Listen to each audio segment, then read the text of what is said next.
Okay.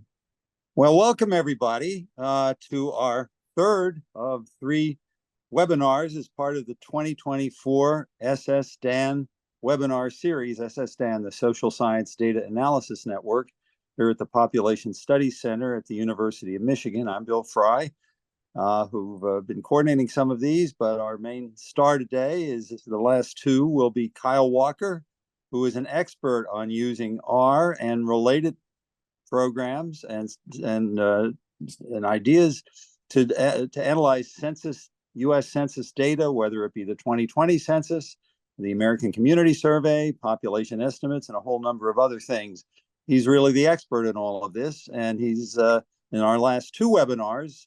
4 weeks ago, we looked at using R and analyzing the 2022 American Community Survey. 2 weeks ago, we looked at how to use R to analyze the 2020 US Census. And today it's going to be all about space. We're going to be talking about doing GIS and making maps with US Census data in R. All kinds of tricks or tips are going to be coming your way from Kyle about how to analyze data on maps, static, interactive maps, dot density maps, migration flows, all kinds of things you're going to see about today. And as in our earlier webinars, you don't have to have seen those other two webinars to understand what's going on today. Kyle makes a big effort to try to start you, even if you're new to this, to get going. And of course, we will, in coming weeks, make the entire webinar available to you on the web so that you can watch it and go through it again if you want to at a slow pace. Kyle is a associate professor at the Texas Christian University. He's director of their urban studies center, and he is author of this very well received book, Analyzing U.S. Census Data, Methods, Maps, and Models in R, which is really the Bible of using R to use census data. And Kyle will make, I'm sure, reference to a lot of the things in the book in today's discussion. So without any further ado, we welcome you all again to our third webinar. This will be 3 hours. There will be a 10-minute break after each hour, so you can sort of go out and get something to eat or relax a little bit and then be back again. But I'm really looking forward to this, and I know all of you are, to look at using R to analyze census data, all kinds of census data, and making maps. So take it away, Kyle. All right. Well, thank you so much, Bill, again, for the generous introduction. And thanks to all of you who have taken time out of your busy schedule. Looks like we have nearly 200 participants today, which is fantastic turnout. Really appreciative of all of you who have attended all of the webinars this month, and also appreciative to those of you who are just coming out for the first time. As Bill mentioned, while there will be content that certainly can be reinforced with some of those other webinars, today's webinar is designed to be self-contained. It's also designed to have a little something for everyone. I know there's a wide range of participants out in the audience. Some of you have been doing this stuff for years. You're maybe looking for some new tips and tricks to enhance your existing workflows. I will have some stuff for advanced users in here. Appreciate all of the questions and feedback I've been getting over email. And some of you are coming to this for the very first time. This is a topic where, I will try to step you through from the very beginning how you can get some value, even if you are potentially new to R or new to spatial data. And so we'll go ahead and start diving in. Again, a little bit of information about me. And, so Bill gave a nice introduction. So I chair the geography department at TCU. Also work very extensively as a spatial data science researcher and consultant. Developed several R and Python packages. And again, my book, Analyzing US Census Data, is a great place to build upon some of these resources. I do want to share some resources with you, and pay attention to the chat. I will be posting links to the chat as we go. One thing I do want to share with you is some people like to follow along. And if you want to follow along with the slides on your computer, take a look at the link that I am pasting to the chat right now. That will be the HTML slides for today's presentation. And you can flip through the slides by using the arrow keys on your computer. The slides are interactive. You can copy code into your local installation of R if you want to. And that's something that you'll be able to do. Another couple of things, if you're looking for resources, all of those links you'll see in the slides here, those will be available to you if you grab the slides. But if you want to check out my book, this is the link to the book, Analyzing US Census Data, Methods, Maps, and Models in R. Feel free to pick up a copy on Amazon if you'd like. I'd very much appreciate that, but it's free to read online and it'll always be free. So that's pretty important to me that remains a free resource for the community. Another thing that I would encourage you to check out, I have a mailing list, and I'm going to post the link to the mailing list. And this is a great place to just kind of keep up on various things that I'm working on, that my company Walker Data is working on, and frankly, kind of new updates to some of my packages. So, I maintain a blog, I have a website that you can use to kind of stay up to date on some of the things that I'm working on, get access to learning resources. I also host workshops outside of this throughout the year, training seminars, publish training courses that you can visit on my website. And so if you jump over to my website here, and I'll paste that into the chat as well, I would strongly encourage you to check that out. You'll find pre-recorded workshops if you want to continue your learning to check out. You're going to find my blog. You're going to find links to my book and some of my R packages. And so there is a lot of information available out there for you. I try to make a lot of it available for free. But feel free to reach out if you're interested in going deeper on some of this stuff. And so I've got a couple the questions in the Q&A. One person saying they can't access the slides. I'm getting the slides to show up just fine. So unfortunately, it looks like that seems to be working, at least on my end. Moving forward, again, this is thinking through here the SSDan webinar series. We hosted already 2 webinars on various aspects of working with census data in R that may well be interesting to you. On February 8th, if you didn't have the opportunity to attend, we hosted a webinar on working with the 2022 American Community Survey. So we covered the 5-year ACS, the new 5-year ACS data, and the new 1-year ACS data for 2022. That recording will be posted in due time, but you can get access to the slides from the link here. So I'll go ahead and copy that link over.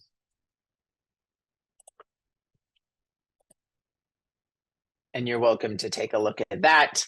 Additionally, 2 weeks ago, we gave a second webinar on the 2020 census. And so this did a deep dive into a lot of the new 2020 census data that that's been released in the past year. If you didn't attend those 2 webinars, all of that information is freely available for you, and I'll show you how to access it in a little bit. Today is all about spatial data, doing GIS and making maps with US Census data. So let's go over today's agenda. As Bill mentioned, the way that we like to structure these 3-hour webinars is into kind of 3 one-hour sections. So typically in the first hour, because there's a lot of setup time, what we usually do is we go all the way to the top of the hour and then we take a 10-minute break. So we'll probably go all the way up until about 1 Eastern time. We'll take a 10-minute break, and then we'll come back 10 minutes after the hour and go into hour 2. So our first hour will be how to get and explore US Census data using R, specifically spatial census data. The other 2 webinars were about spatial data. regular census data, if you will. Today is all about spatial census data, and that's going to be our focus. So we're going to start from the ground up and build on some of those core skills. In hour two, we're going to do a tour of map types with R and census data. There are many, many different ways that you can map census data. How do you choose the right one? How do you customize your maps? How do you make really interesting maps for presentation? There are a lot of different things that you can do. And so we're going to take a tour of those map types. So hour one and hour two, for those of you who are a little bit newer to R, a little bit newer to GIS and spatial data, I think you're going to get a lot of value out of that. But we do have a number of advanced users as well who are joining us today who know all sorts of tips and tricks with Tidy Census and have been using it for years. And so I have a couple examples that are reserved for hour three that are more advanced. We're going to look at a couple workflows that I use quite a lot in my own work, thinking about automated mapping. You know, what do you do if you have to make dozens, if not hundreds of maps at once? And spatial analysis, specifically, how do we analyze and map small area change over time? That's the topic we're going to cover, which is a question I get a lot. And it's a really hard question to answer typically because it does require a very targeted workflow. And I'm going to teach you all how to do that today. All right, so jumping in, let's go over an overview of US Census data, and then we're going to spend a little bit of time getting set up with the materials.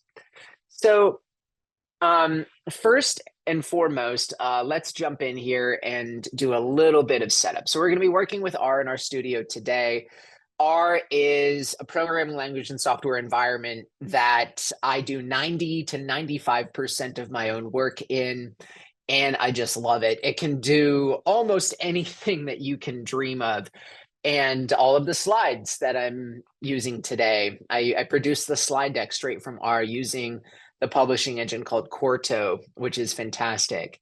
And so R is the language, and then typically users will use R through RStudio, which is what we call an integrated development environment, or IDE for R, developed by the company Posit. One of the great things about how Posit offers RStudio and how we're able to structure today's webinar is we can run RStudio in the cloud, pre-configured, without having to have R installed on a machine. And so I want to step you all through real quick how to get up and running with today's examples. So I'm going to link you in the chat here first to the GitHub repository for the workshops. You don't need to know anything about Git or GitHub or what that is. All you need to know is this is kind of like a website that we're using to share and host some of these materials. So all of the links to the slide decks are there. A link to the Posit cloud environment, which we will talk about in just a moment, is there as well. And then some installation instructions for more advanced users. So if you're following along today and you're using a local version of R on your computer, what you're going to do is you're going to find all of the code for the workshop here. And so if you're familiar with Git, you can clone the repository to your computer using this command. If you're not familiar with Git, that's totally fine. You can click this green button and download a zip folder of all of the materials for these workshops. Alternatively, you can click into this mapping census data folder and you can find this code document here, and that's going to have all of the code that we're going to be going through today. So you're welcome to copy paste that. You're welcome to download it, the raw file if you want to, and you can get up and running that way. And so with that in mind, that's one way that we can get up and running with the materials. If you've never used R before, if you don't have R installed, or if you just don't want to really mess around with using your own environment, you can use the pre-built Posit cloud environment, which is available at this link. I'm going to post that link directly into the chat. So what you'll do is you'll go ahead and visit that link. I'm going to go ahead and do that myself. And it's going to take you over to Posit Cloud. You're going to see a screen like this. You can log in or you can sign up for an account. If I want to say sign up with my Google account, if I don't already have an account, I can do that. And I can authenticate with one of my many Google accounts. Alternatively, you can just put in an email. So I'm going to authenticate with my Google account, jump in here and get that up and running. And what that's going to do is now deploy a project in my workspace. And so what this is doing is it's pulling in all of the pre-built information that I've put together for you.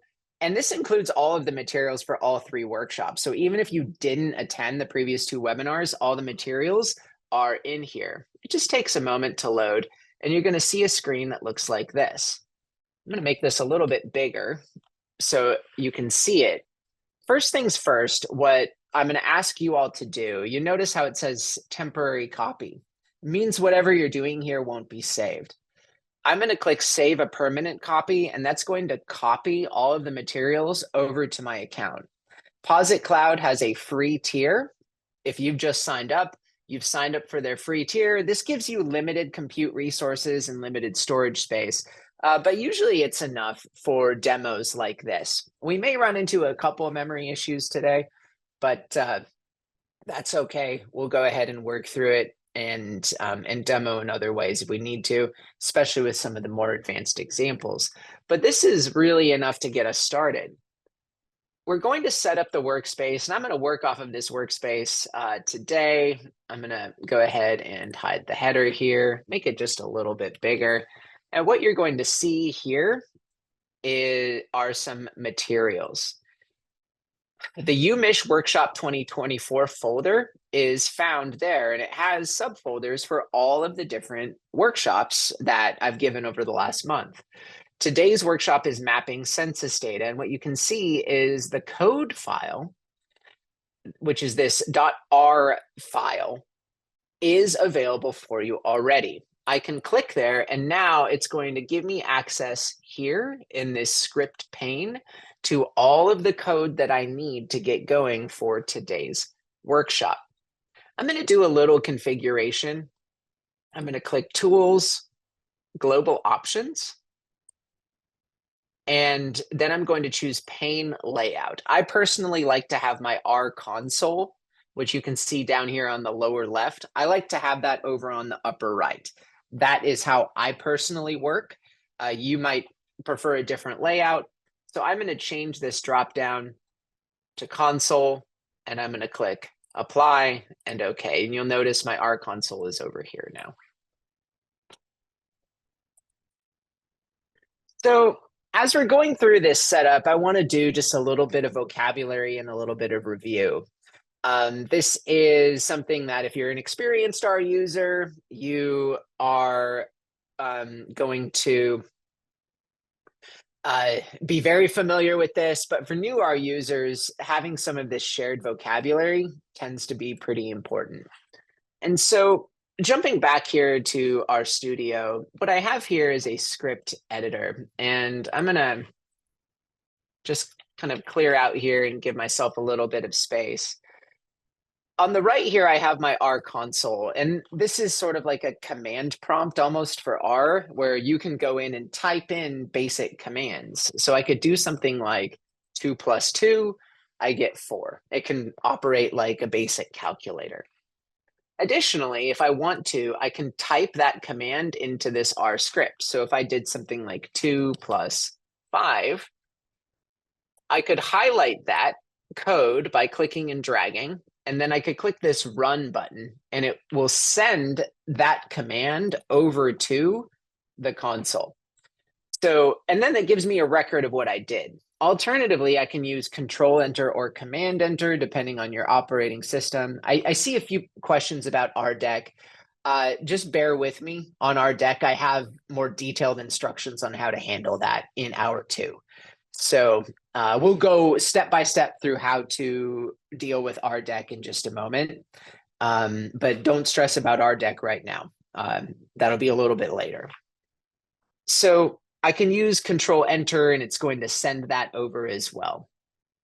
A couple other pieces that we'll want to be aware of in terms of shared vocabulary. What you can do with any sort of object in R, let's say the number 7, is you can assign it to what we'll call a variable. And so I could name a variable X, and the assignment operator in R is this arrow sign, which is your little caret and then a dash. And let's say I wanted us to assign the number 9 to X. I would basically say 9 points at X. I run that, and now you'll notice that I have a value where X is 9. That's what we call a variable. So we'll be using that. It's sort of an object that stores a reference to another quantity. Beyond that, we're going to be making use of something called functions. Functions are like little mini programs in R that execute a specific task or a series of tasks.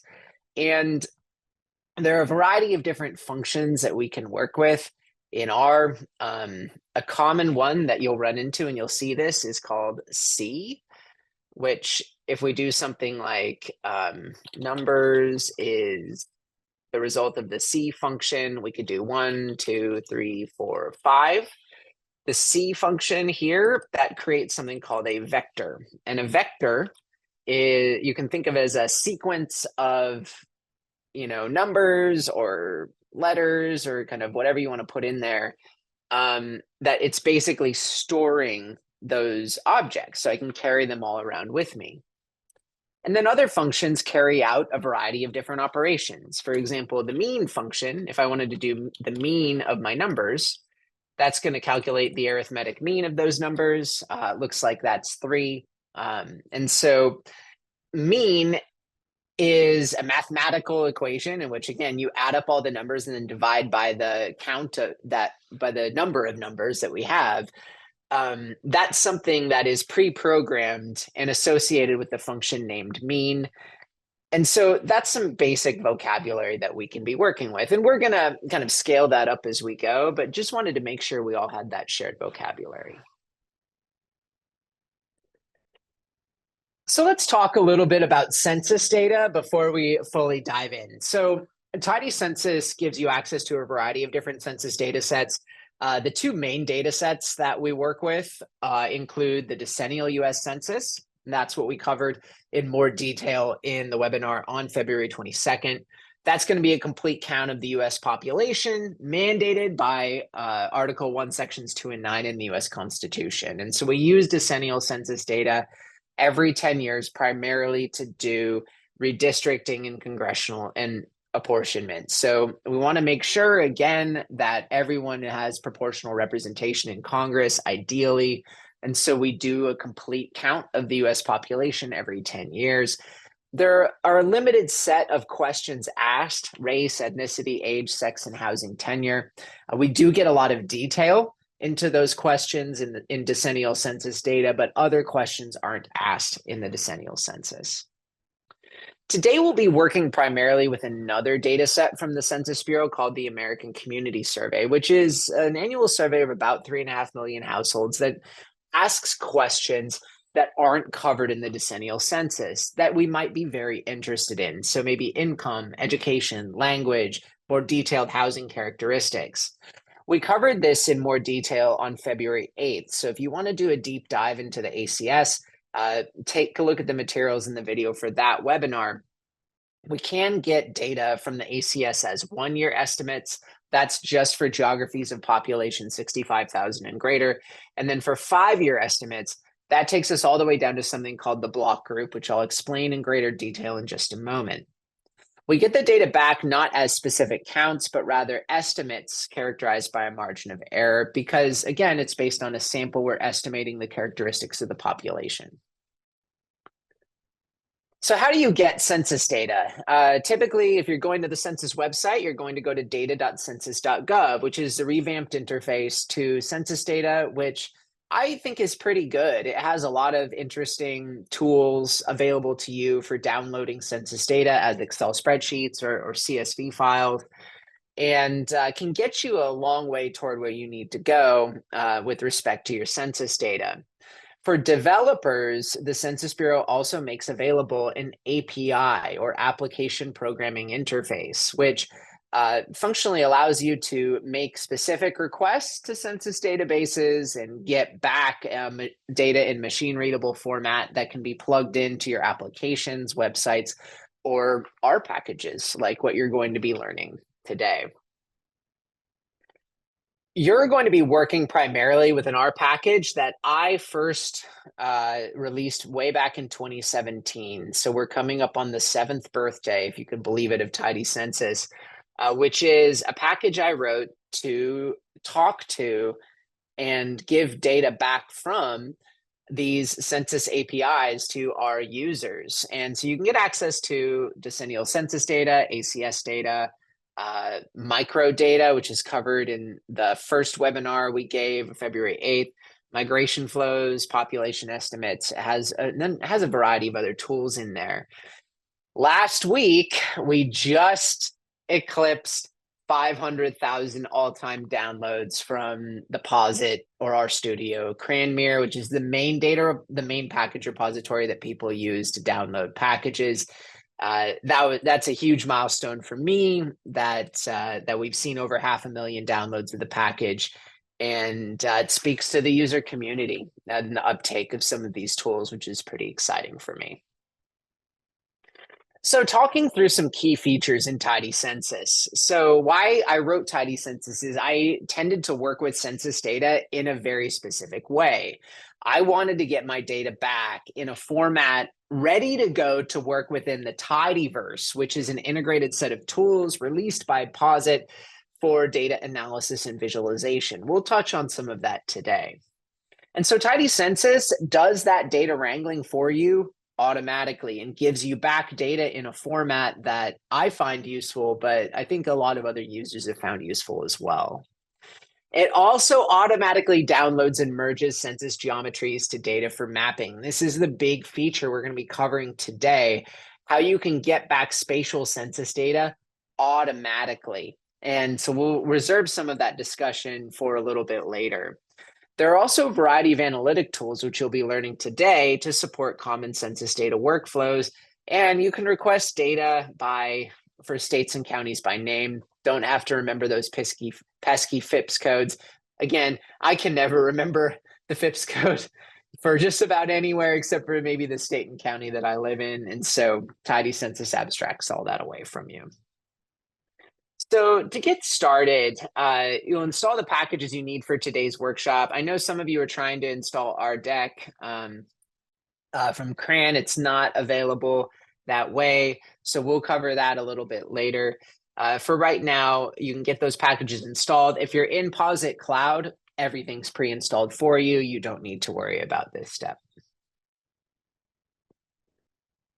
Additionally, you can optionally get a census API key. If you're planning to be a sort of consistent or power user of Tidy Census or the Census API, I would strongly encourage you to get a key, though it's not required to run the examples in today's workshop.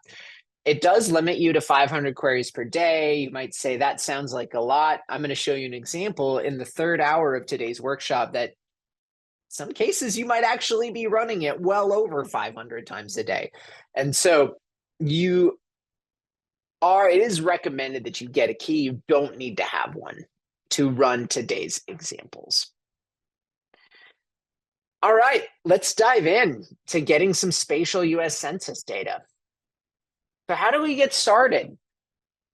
I notice, how long do keys last? They never expire. Only in very, very, very rare instances will they be blocked. And that's usually because you're abusing the API, which as a public resource, typically they try not to even do that.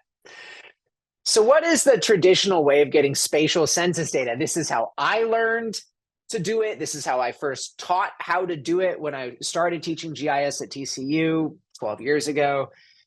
The traditional way required You have to go to the census website, download shapefiles from there and unzip them. Then you go to another census website, download a CSV of data, maybe clean it up and format it in Microsoft Excel.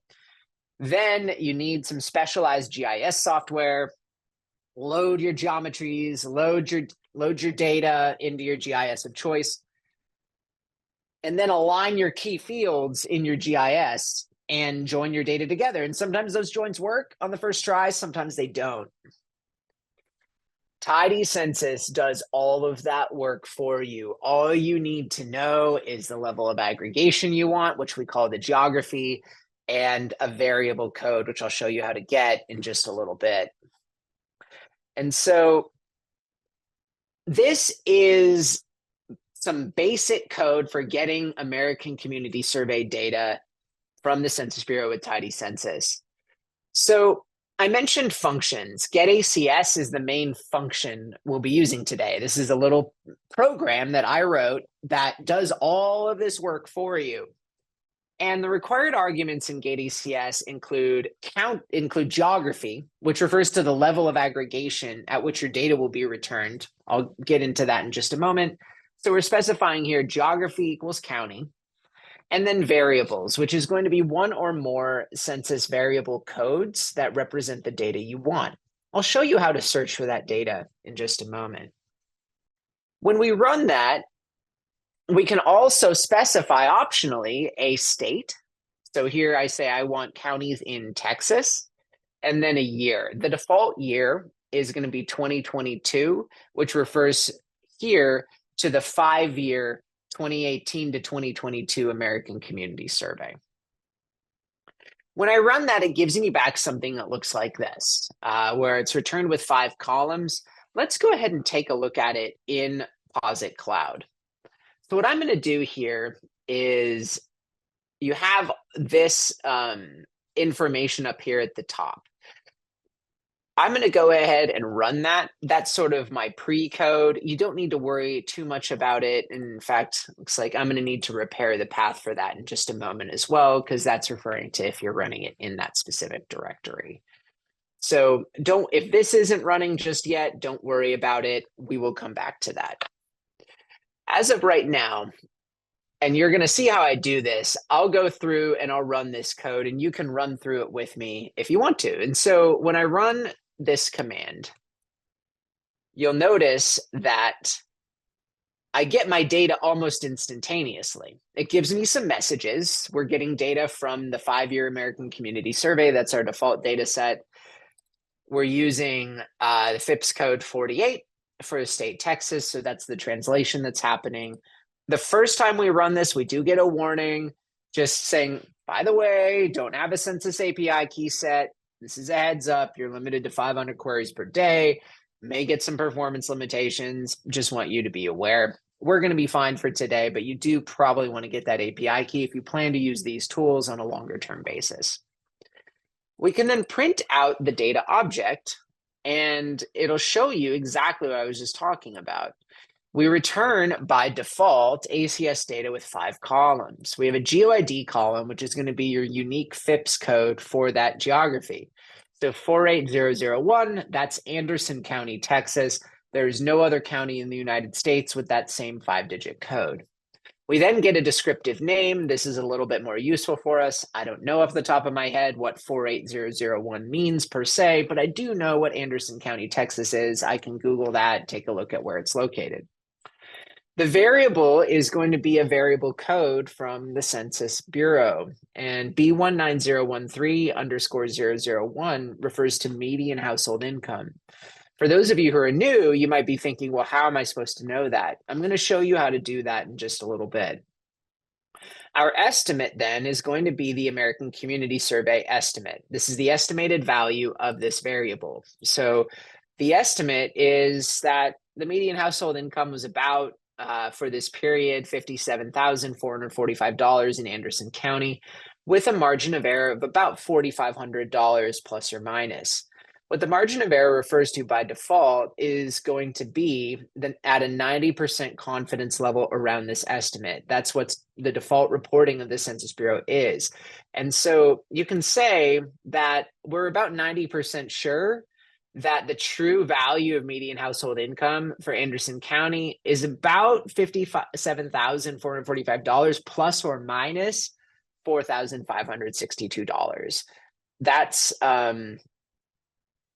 That's what this means. So that's a little bit of a primer on ACS data.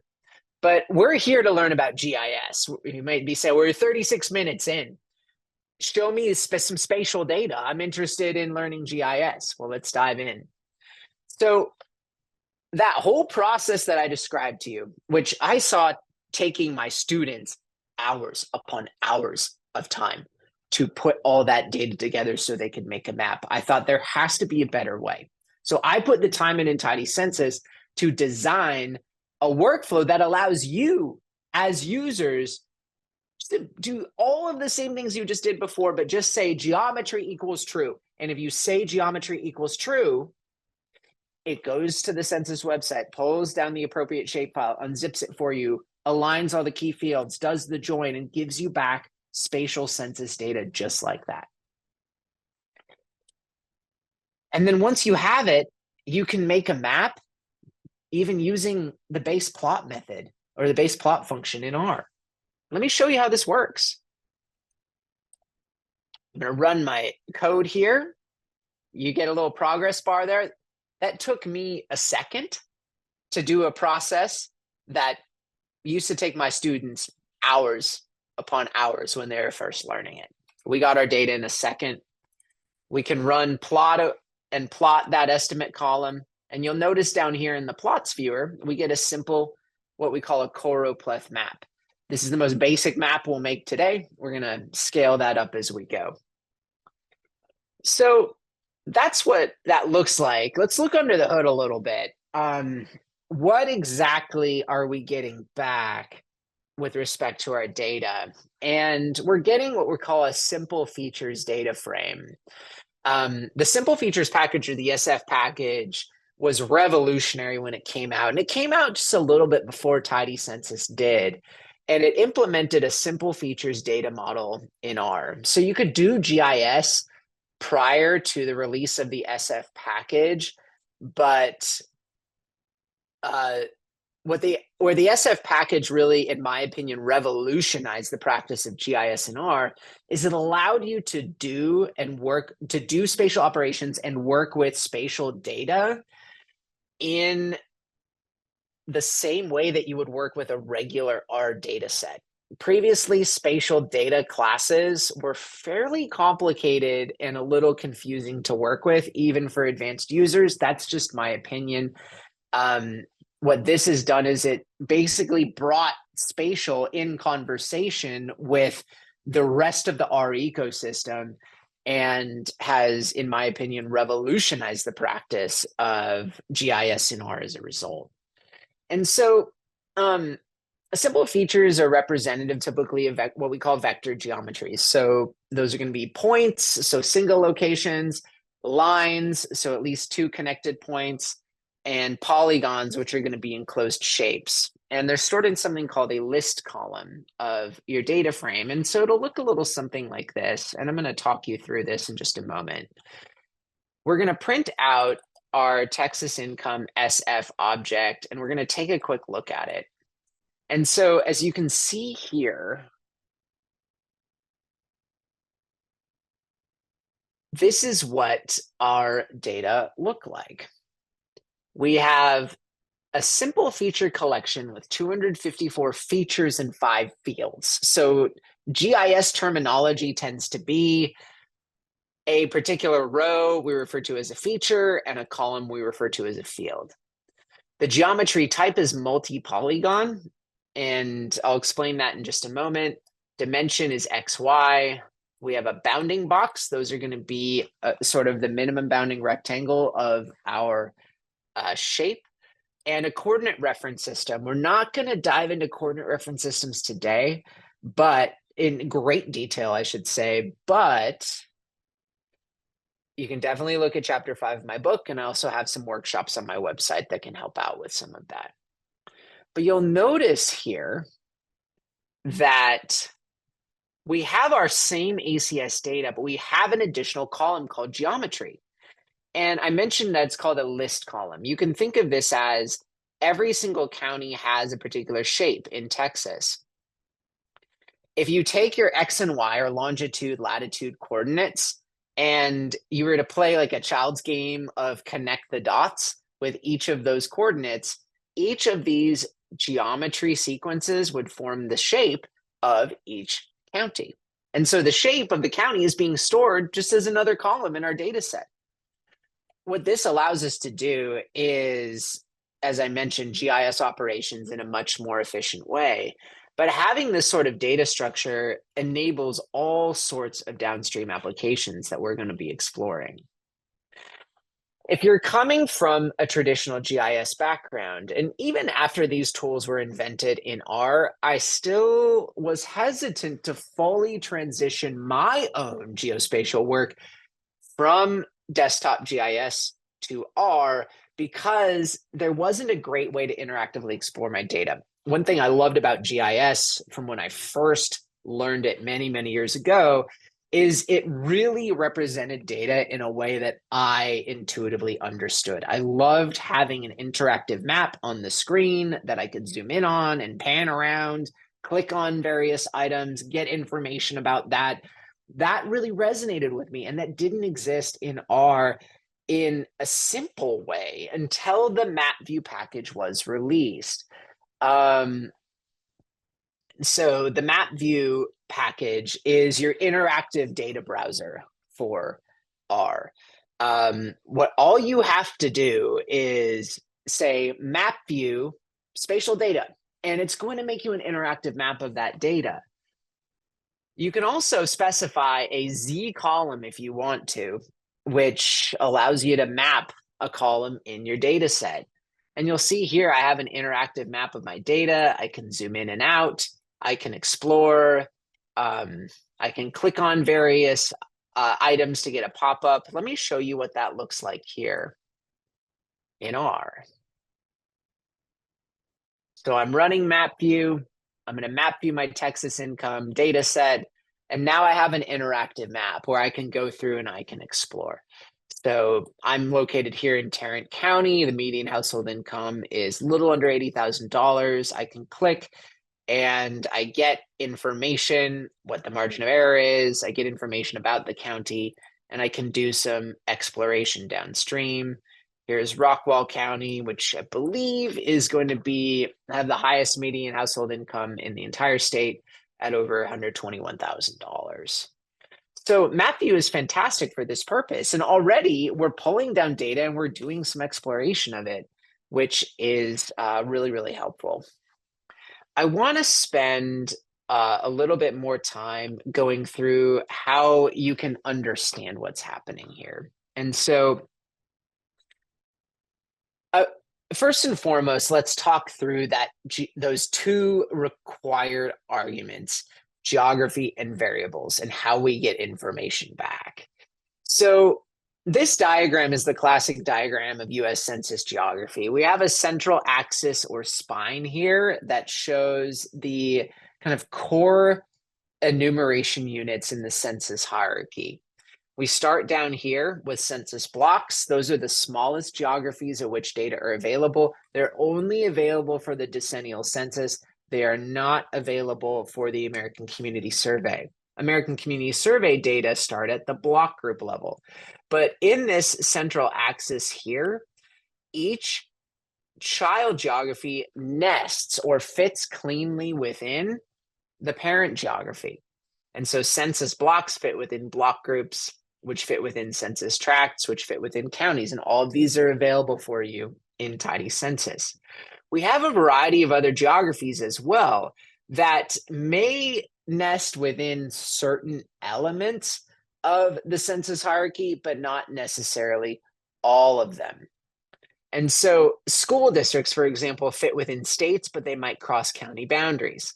Every geographer's favorite, or should I say least favorite geography, is the zip code tabulation area, which can sometimes cross state boundaries. There are, I think, several dozen zip codes that actually cut across state boundaries.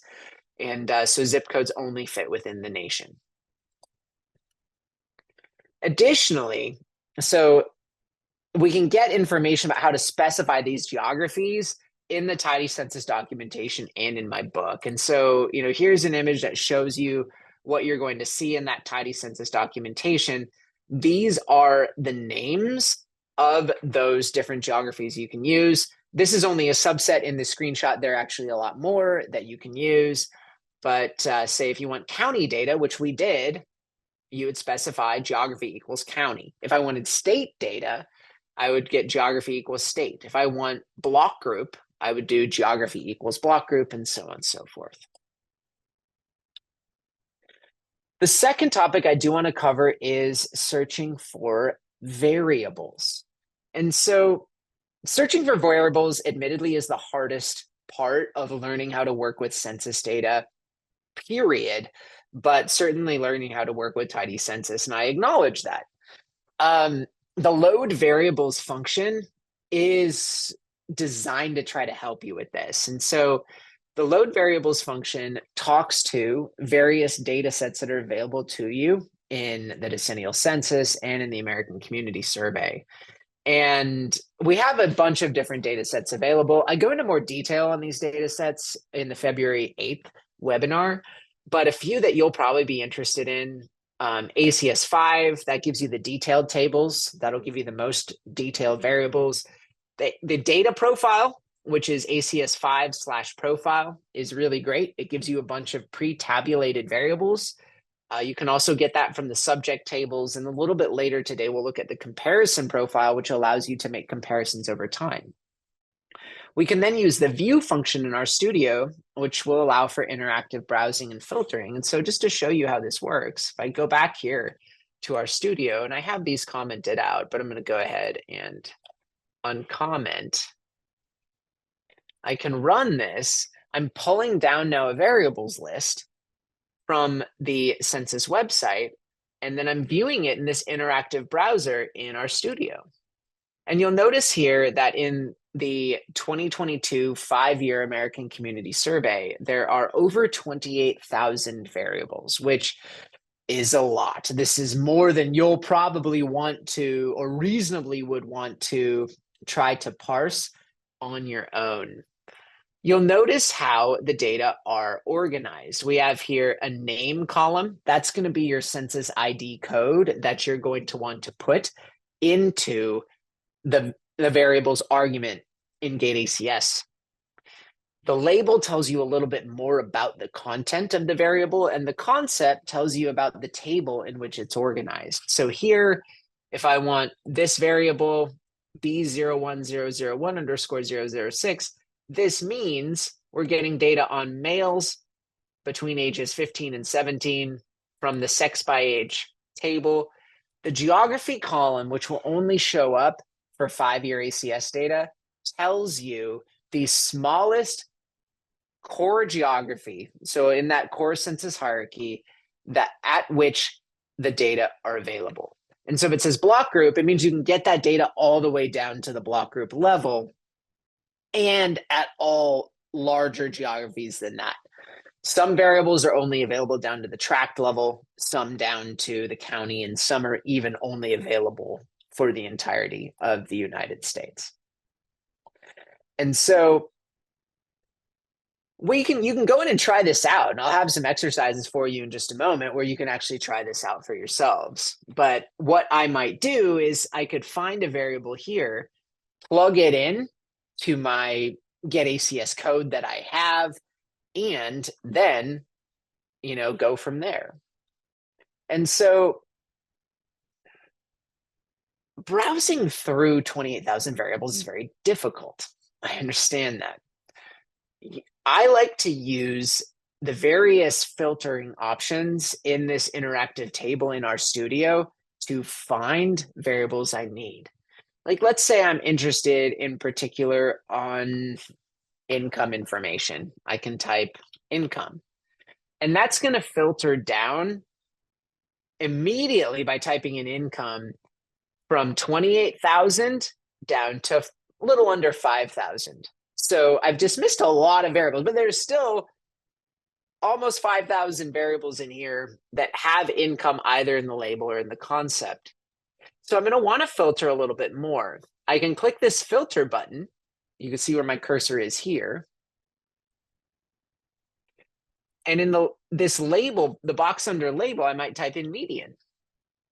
What this does now is it takes me all the way down from 28,000 to 124 entries. And 124 is going to be a little bit easier to browse. And you'll notice that you can get some hints as to potentially if I want to drill this down even more. If I want just median family income, I might type median family, and that now takes me down to only 24 options for median family income. And this takes it all the way down a lot more. So this is how I tend to do it. There are other ways you can do it too, but this is how I personally browse. Takes a minute to get the hang of it, but once you get the hang of it, you can readily find a lot of the information you need. Another thing I would recommend, if you don't want to browse through all of that, try looking in something like the data profile. And so if I add /profile here, and then I rerun, here I only have about 1,300 variables to browse, and a lot of them have pre-computed estimates. So you'll notice here in the name column, some of the variables do not have a P suffix, but some do. Those that have a suffix with a P, that is a percentage calculated with an appropriate denominator. So knowing the appropriate denominator can be a little bit tricky. I can give you some tips on that if you're interested. I would often look in the data profile to see if your data are available as a percentage, if that's something that you want, because it'll automatically use the appropriate denominator and can get you much faster toward creating the maps that you want. All right, so continuing to move through this, I noticed a question at the outset, and I think it was from someone who was very potentially attending an earlier an earlier webinar. Are we going to be able to get data that drill all the way down so we can find out, very specific locations? For small area spatial demographic data, as mentioned, in the ACS, you can go down to the block group level or the census tract level. And in decennial census data, you can even go all the way down to the census block. And so you'll notice here, I can specify geography equals tract. I pulled that information from that table I shared with you. It's also available in my book and on the documentation page. Geography equals tract corresponds to census tracts. Geography equals block group corresponds to block groups. And then alternatively, I can specify one or more counties. So if I wanted data for a specific county, like New York County, I would just say county equals New York. That's Manhattan. If I want multiple counties, this is one of the reasons why I introduced that concept of a vector to you. I create a vector with C, with comma separated values for each of the 5 counties representing the 5 boroughs in New York City. And now I can pull down data here on median household income by census tract for all of those 5 counties. I map view that and I get this result. And so I'm going to go ahead and run that through. You can see what that small area map looks like. And here I have my income map of New York City. I can browse around. Now, some of you who are familiar with New York City might be looking at this and saying, okay, that's great, but there's some weirdness going on here with some of the census tracts. For example, they stretch out into the Hudson River and they completely cover the East River. I don't really want that. Bear with me. I'm going to show you how to resolve that in just a moment.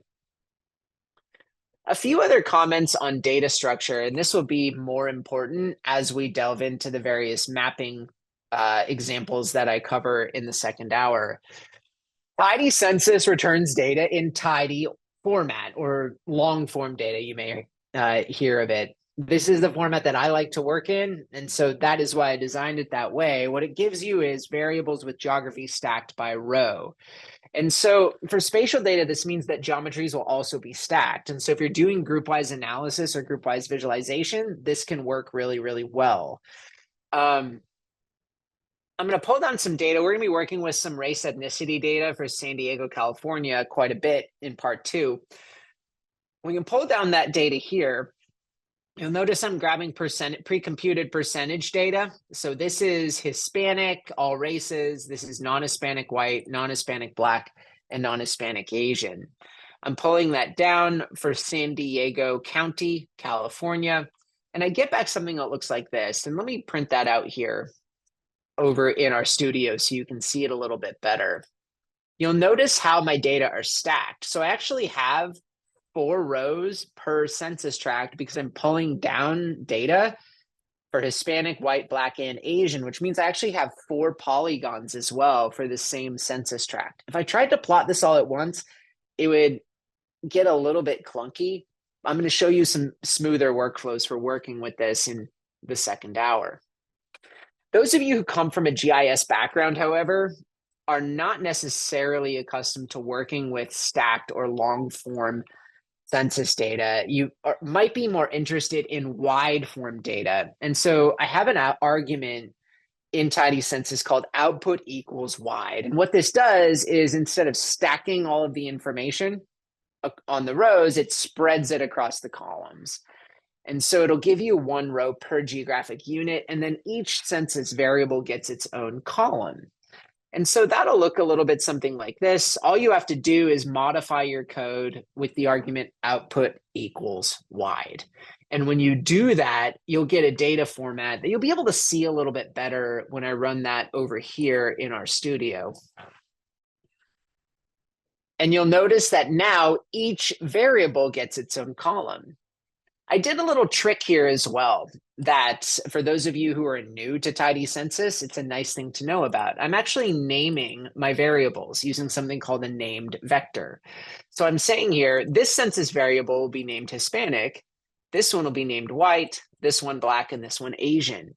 And what that does inside of Tidy Census is it gives you back those values in the variable column or those values as the column names instead of that census variable ID, so you can more easily remember what your data represent.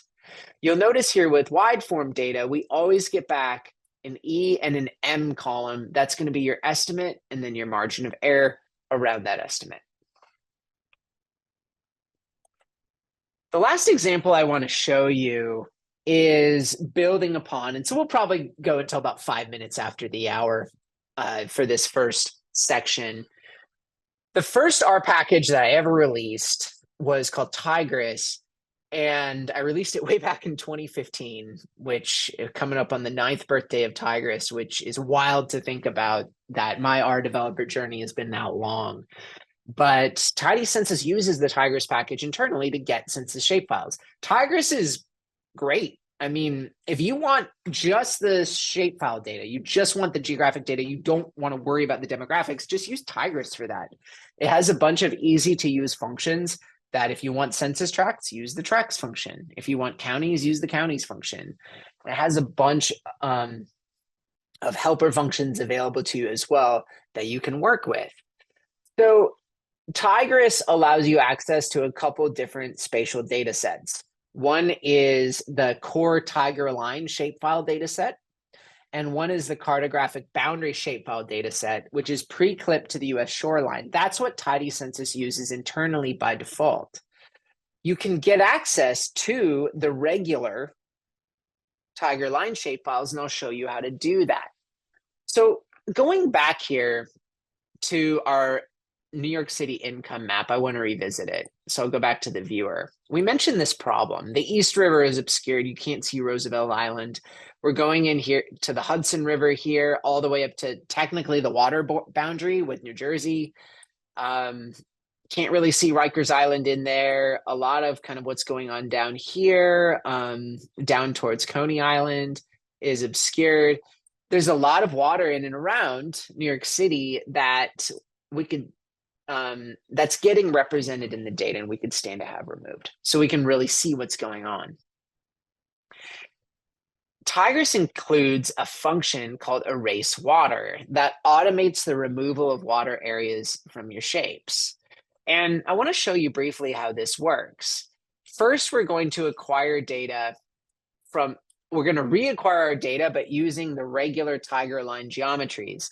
This helps us avoid sliver polygons, which are kind of one of the banes of GIS users, where you're doing an overlay operation and they're little kind of tiny polygons because of slight misalignment between your shapes.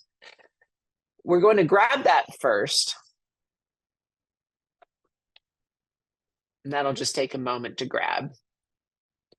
And then we're going to run this erase water function. So when I've been testing this in Posit Cloud, it takes a little bit longer to run. When I'm running it locally on my machine, it's running instantaneously. So Posit Cloud, because it's more of a memory constrained environment, it might take you a little bit longer to do. You can tune the area threshold to speed things up, and that'll basically tell you what is the threshold of area, at which we start using water. So if you have an area threshold of 0.5, everything that's in the 50th percentile of size and up is used. An area threshold of, say, 0.95 means that all of the water areas that are in the 95th percentile of size and larger are going to be removed. Everything else is dismissed. And so to show you how this works, I'm going to run this, and it's going to take, again, on Posit Cloud, this is more of a compute constrained and memory constrained environment, so it's going to take a little longer. If you're running this locally, it should be really fast. But what it's doing is it's pulling down, it's auto-detecting all of the water area shape files from the Census Bureau that are in this area in New York City. It is then performing an overlay operation, which if you're not familiar with GIS, you can kind of think of it as almost using like a cookie cutter and cutting out all of the water areas from the shapes that we see. And then it's going to give us back our data set as a result. And this will take a moment to run through. But when we do run it through, I want to show you on the slides what it'll look like. It'll look like this, which we can zoom in and you get a really clean representation of New York City, where here's Roosevelt Island. We can clearly see it. Here we can clearly see those Queens neighborhoods that were getting obscured by the water. Hudson River's been clipped out. We get really fine-grained detail as well. We can zoom in here, change our base map to world imagery, and all those little boating docks kind of on the edges, those are getting captured here in our data. So if you want much more detailed maps like this, Erase Water is a really fantastic tool that we can work with. And I'm going to check on it. Looks like it's computed for me. And so I can zoom in and out, and I can get, again, a much more realistic representation of New York. All right, that closes out our first hour. So let's go ahead and break until 15 minutes after the hour. So that'll be 1:15 Eastern time. Stretch your legs, get something to drink. If you want to stick around and play around with this a little bit, I'd encourage you to do these exercises. First, use the load variables function. Find a variable that interests you that you haven't used yet. And then try to use get ACS to grab spatial ACS data for geography and location of your choice. Just modify the code that I gave you already if you want to, and then try mapping it with MapView. See if you can reproduce this, but for something else. One is from Jeff. How would you recommend joining a data table with address or possibly lat long with track from census data? That's not something I covered today, but I will be giving you information as we go, because there's a whole lot of other information that we can get in my book. And so what you're describing is something called the spatial join. I see another question as well, mapping restaurants across geography. If you want to link some of these other data sets to spatial census data, take a look at chapter 7 of my book. Take a look at the section on spatial joins, which I just posted to the chat. I would strongly encourage you to read through that and try out the example. It's a self-contained example that you can use. And so other questions, one is, can you tell it to drop the margin of error? You'd have to go in manually and do that. Tidy Census is opinionated that the estimate and the margin of error need to be considered jointly.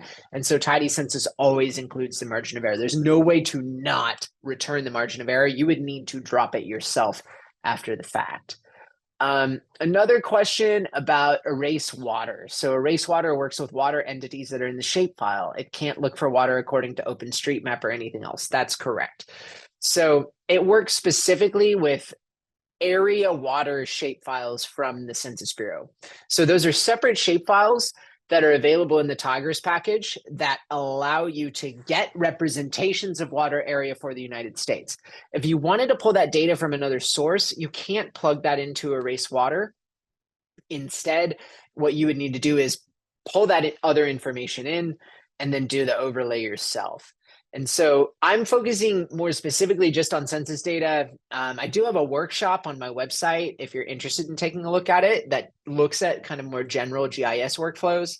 That has some tips and tricks. And I also have some overlay recommendations as well in my book. So those are some resources where you could potentially get started. And with that in mind, let's go ahead and dive in to a tour of map types with R and US Census data. So let's talk a little bit about mapping in R. R has a lot of tools for cartographic visualization, more than I can even cover today. I'll be focusing on a specific set of tools that in many cases, I think makes R a suitable alternative to desktop GIS software. I still think where your ArcGIS and your QGIS software really shine is in cartography. There is something to be said for having that manual touch with respect to being able to design your maps, which is possible in code, but it's much more difficult. You can't just go in and click and move a little label around. And so GIS software is really great for that. But as you'll be seeing in here, a lot of cartography is going to be exploratory visualization. R is fantastic for that. And if you're doing explanatory visualization or cartography for presentation, there's still a whole lot you can do. And I'm going to scratch the surface today by giving you a tour of map types. And there are then many, many other resources available for customization of your maps. We're going to be focusing today on ggplot2. There are a variety of packages, including tmap for mapping. If you want to learn more about tmap, take a look at chapter 6 of my book. And I'll go ahead and post the link to chapter 6 of my book to the chat. So that walks through a lot of these examples using tmap. Today, we're going to be using ggplot2, which is the most popular R package in the world by a considerable margin. It has been downloaded over 137 million times, which is an absolutely staggering number. I'm proud that Tidy Census has been downloaded 500,000 times. For me, that's huge, but ggplot2 has been downloaded over 137 million times. It's the most popular data visualization package in R. It's maybe one of the most popular data visualization frameworks, period, anywhere. And I'm going to teach you a little bit about ggplot2. If you want a more detailed step-by-step introduction to ggplot2 that focuses on non-spatial visualization, I would encourage you to read chapter 4 of my book. I just posted that to the chat. That will step you through all of kind of the basic foundations of ggplot2.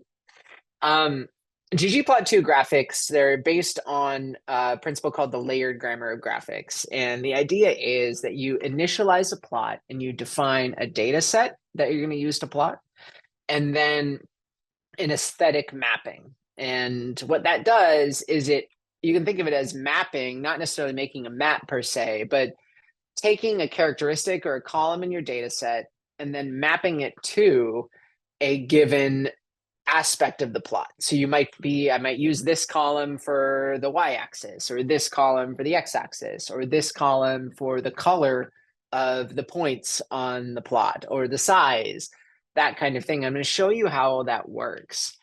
And then you specify one or more geoms, which are going to be shapes that are then drawn on the plot. And so you can make scatter plots and bar charts and area plots and really all sorts of different charts that we're not going to cover today. Today, we're focusing on a special geom called geom SF, which it uses simple features objects like the spatial data that we're learning about today. And it interprets the geometry type. Is it point, line, or polygon? And then it visualizes that data accordingly. Given that we're working with census data, we're working with polygons, which all of these shapes could be counties, it could be census tracts or what have you. Those are going to be enclosed shapes. And so those are the types of plots that we'll get. But if you know ggplot2, and chances are if you've used R, you've used ggplot2, it is by far the most popular R package in the world. You can make pretty attractive maps using familiar ggplot2 syntax. So we're going to jump back here and take a look at how to do some mapping of census data with ggplot2. We're going to take the tour of a variety of different map types that map similar data in different ways. And then you can kind of get a sense of what you think the best alternatives will be. So the first map that we're going to make is a continuous choropleth.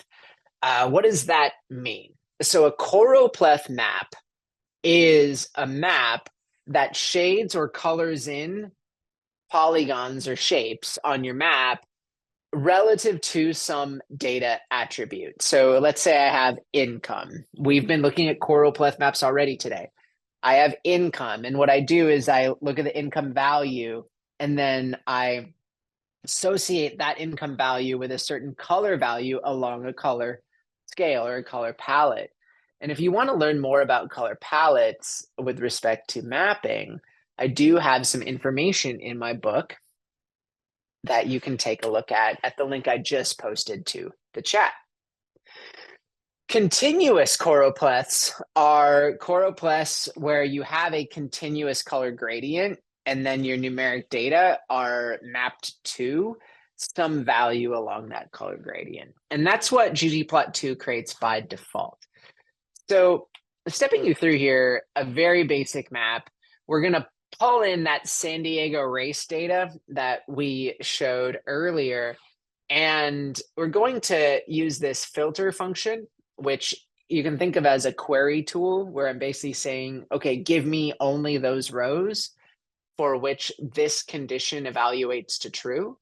And so I'm creating a new data set called San Diego Asian that is taking my San Diego race data set and only retaining those rows where the value in the variable column is Asian. And then I can make a plot of that.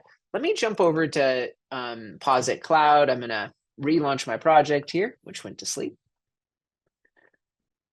And we'll go ahead and take a look at that. So I'm going to scroll down here. So recalling here, our San Diego race data set looks like this.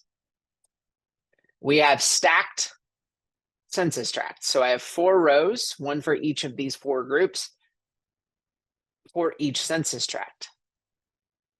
If I use this code here to create a new data set called San Diego Asian, and then I take a peek at my data, you'll notice that I'm down from 2,948 rows to 737 rows, and the value in the variable column is exclusively Asian. So now I can make a map of just the percentage Asian population by census tract in San Diego County. And so we notice here with ggplot2, we're specifying first a data set and then an aesthetic mapping with this AES function. So the data set that we're mapping is San Diego Asian. And we're mapping the values in the estimate column, which is going to be our percentages, to the fill aesthetic, which means that's going to be the shading or the coloring of the different census tract shapes. I could run this by itself without this call to geom_sf, and you'll notice it doesn't do anything. I just get a gray background.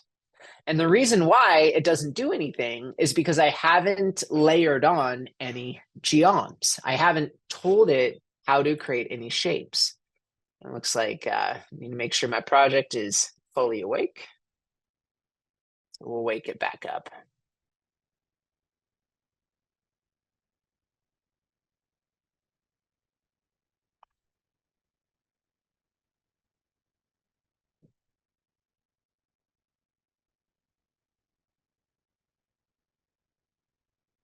All right.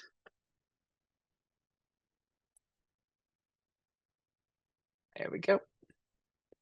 And so instead, you can layer on different elements to your plot using the plus operator. So I type the plus sign, and then I say geom_sf. And what geom_sf does is it tells ggplot2 to draw shapes. And so here I have a basic choropleth map. But the default color palette used in ggplot2 is this dark to light kind of bluish palette. And so the dark blue areas have very low percentage Asian populations, whereas the lighter blue areas have much higher percentage Asian populations. So you can get an exploratory map with very little code using ggplot2. Jump back here.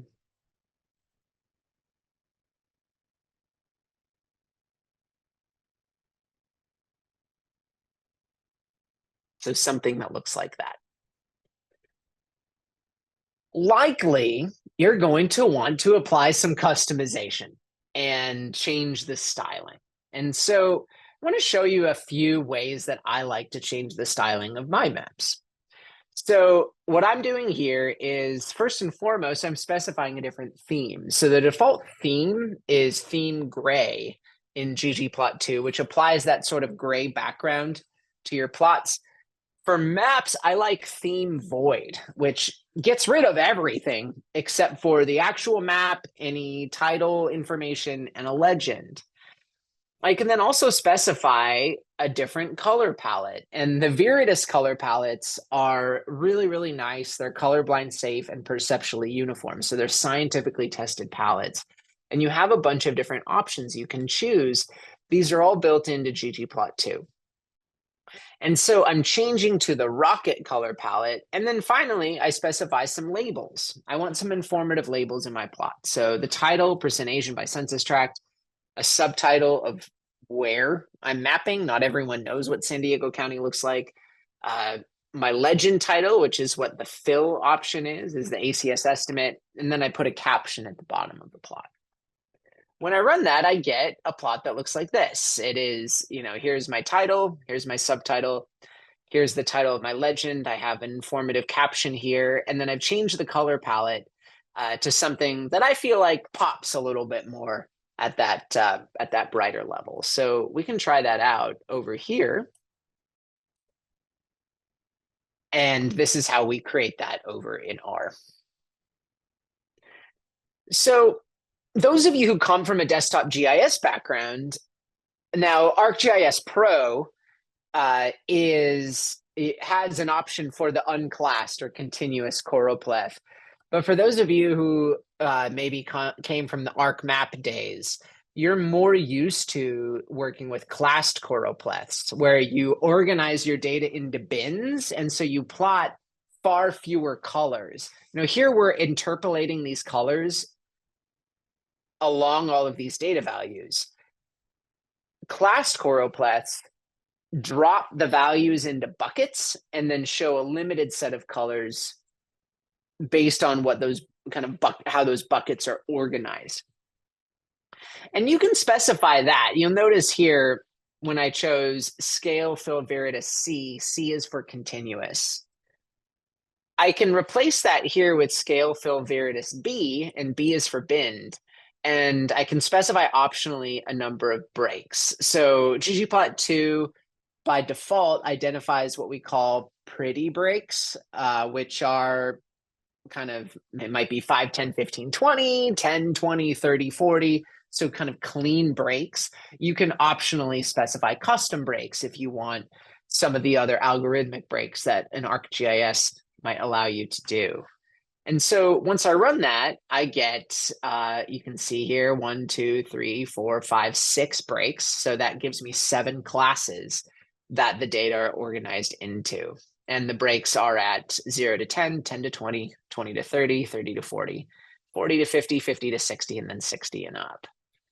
And I run that over here. And you'll notice my maps, it's interesting to kind of look at the differences, because depending on the distribution of your data, these might look very similar or they might look pretty different. You know, in this case, some of those areas on the very top end light up a little bit more. In this case, you get a little bit more smoother distribution, but at the end of the day, the maps, they look very similar.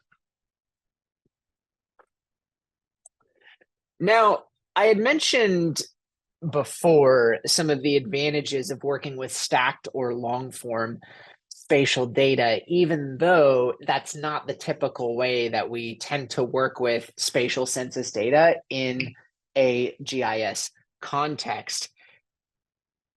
Group-wise analysis and visualization is straightforward with stacked or long form census data. And this function called facet wrap allows you to facet or split out into multiple maps by unique values in one or more columns. And so in this particular case, I can make the exact same map, but I'm running it here over my San Diego race data set, which has all 4 groups in it. And I'm saying here, I want you to split the map out into facets where each panel in a grid corresponds to a map for each group. And when I do that, I should get a map that looks like this, where here's my Asian map. Here's Black, Hispanic, and white. You'll notice we have a common color scale, so we can make comparisons. And it allows us to see various hotspots for the different groups. Now, a disadvantage to that is, for example, the Black population of the 4 groups is the smallest in San Diego County. And so this color palette is not showing a whole lot of variation. If we were just to plot the Black population by itself, we would see more variation. But instead, because we have some census tracts that are upwards of 80% white or 80% Hispanic, that color scale gets a little bit skewed. But jumping back to our studio, you can see how straightforward it is to make that plot. All I need to do is specify here facet wrap, and it's going to split that out into a grid. And I really like this type of visualization because it allows for rapid comparison. Making comparative maps can be tricky. Comparing different groups can be tricky. And this is something I find to be pretty effective. And I see a question, must the variable column be a factor for facet wrap to work? No. In fact, the column that I'm using, the variable column here, is not a factor. It's just a normal character column, which means it's formatted as text. What that means is that the facets will be presented in alphabetical order. So Asian, Black, Hispanic, white. If you wanted to use a factor, and a factor is a special data type in R that allows you to specify an ordering. And the reason why you might use a factor is if you had a special ordering, let's say you wanted it to be Hispanic, white, Asian, Black, or something like that, a custom ordering. That's what you might use a factor to do. So these are a variety of different ways to create choropleth maps.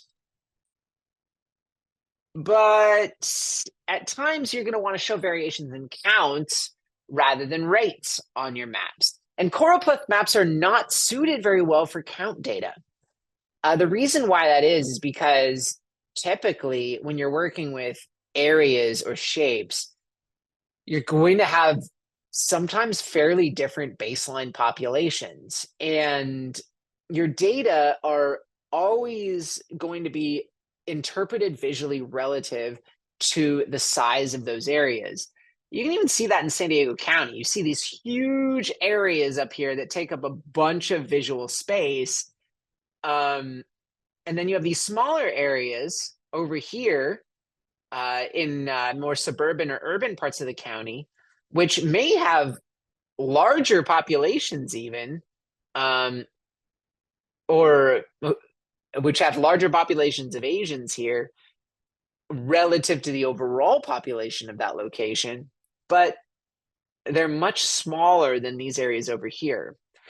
And if I were mapping just count data, the tricky thing is that now census tracts, it gets resolved a little bit because we redraw census tracts to ideally, on average, have about 4,000 residents with every census. But that changes over time. And as we get a little bit closer to 2030, some of these suburban tracts will grow to very, very large population numbers.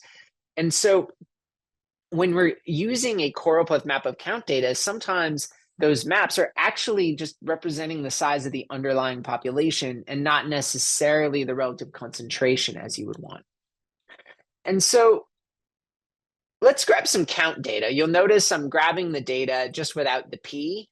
So this is going to give me count data instead. It's from the same resource, the data profile of the American Community Survey, but it's just going to represent counts instead of percentages. And so if I grab that data, we can take a quick peek at it. Again, it'll just take a moment to do. San Diego race counts. You'll notice here that the data are now counts instead of estimated counts instead of percentages. And this lends itself to some different map visualization types. For example, we might use a graduated symbol map. Graduated symbol maps are going to show differences on a map based on the size of a symbol rather than an area. And the reason why these are better than choropleth maps for count data is because the shapes are directly comparable. So we might use a circle and then differentially sized circles for each census tract instead of the census tract itself. Because if you have a really small census tract and a really large census tract, you can't really adjust that unless you do something called a cartogram, which is a much more complicated type of map. In this case, we're just showing circles of different sizes over each census tract, which can be directly visually comparable.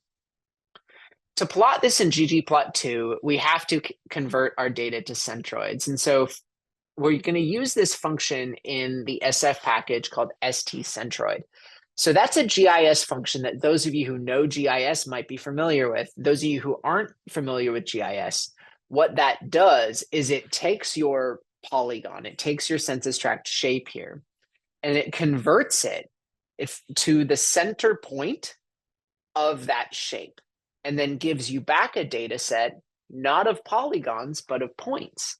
Let me show you what that looks like so you know what I'm talking about. I am going to plot this. I can type centroids here, and I see that it's all the same information, but my geometry point type now is point. And my geometry column, instead of being a whole bunch of coordinates that allow for connect the dots to draw the shape of each census tract, it's a single point. And so if I tried using map view to map my centroids, I just get a bunch of circles. Each of these dots are representative of the center point of each census tract. And so I can use this information in a map to differentially scale the size of these circles based on the population size. And so you can use the scale size area function in ggplot2 to plot something called proportional symbols, and then you can basically scale how big or small the circles are. And what we're doing here is we're first going to plot a base layer. So I'm going to use, in fact, what I want to use here, I'm going to use this base layer San Diego Hispanic, which I created here, to serve as a base layer that I'll plot on top of. It doesn't matter that I chose Hispanic here. That's just because I only wanted one set of census tracts to plot on top of. So I'm going to use that as a base layer. I'm just going to make the color black and the fill light gray. I'm then going to plot my centroids, and I'm going to use scale size area with the maximum size is 6. Once I do that, I get a map that looks like this. You'll notice it gets a little bit cluttered in that area of heavy Hispanic concentration in the southern part of the county. But again, where areas where you have a small population, you have this big census tract shape, but we can clearly see that's only represented here by a relatively small point. And so we can go ahead and try running that ourselves.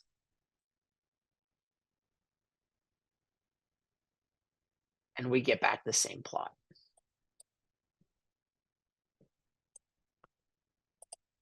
The last ggplot2 map type that I want to show you in this second hour is the dot density map, which is one of my favorite types of maps. It's typically very difficult to show heterogeneity on a map. And so in this particular case, the different groups, if we're separating that out, say in faceting, it's still implying we're only showing each group separately. But the reality is the different groups live amongst each other and they live together. And we might want to show that mixing or heterogeneity on a map. And so dot density maps are good at that. They're typically very slow and difficult to compute in R. But recent advances within the R spatial ecosystem allow us to do that much more readily.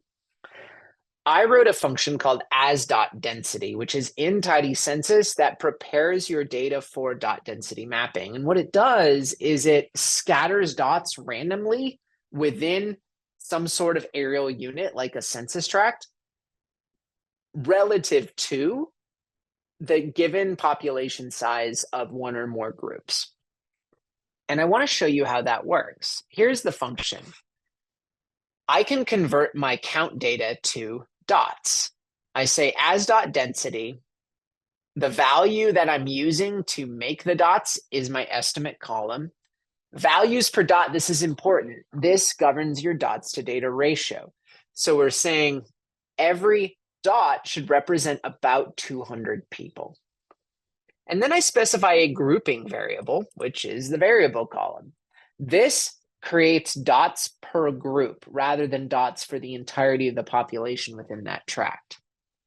So let me show you what this looks like.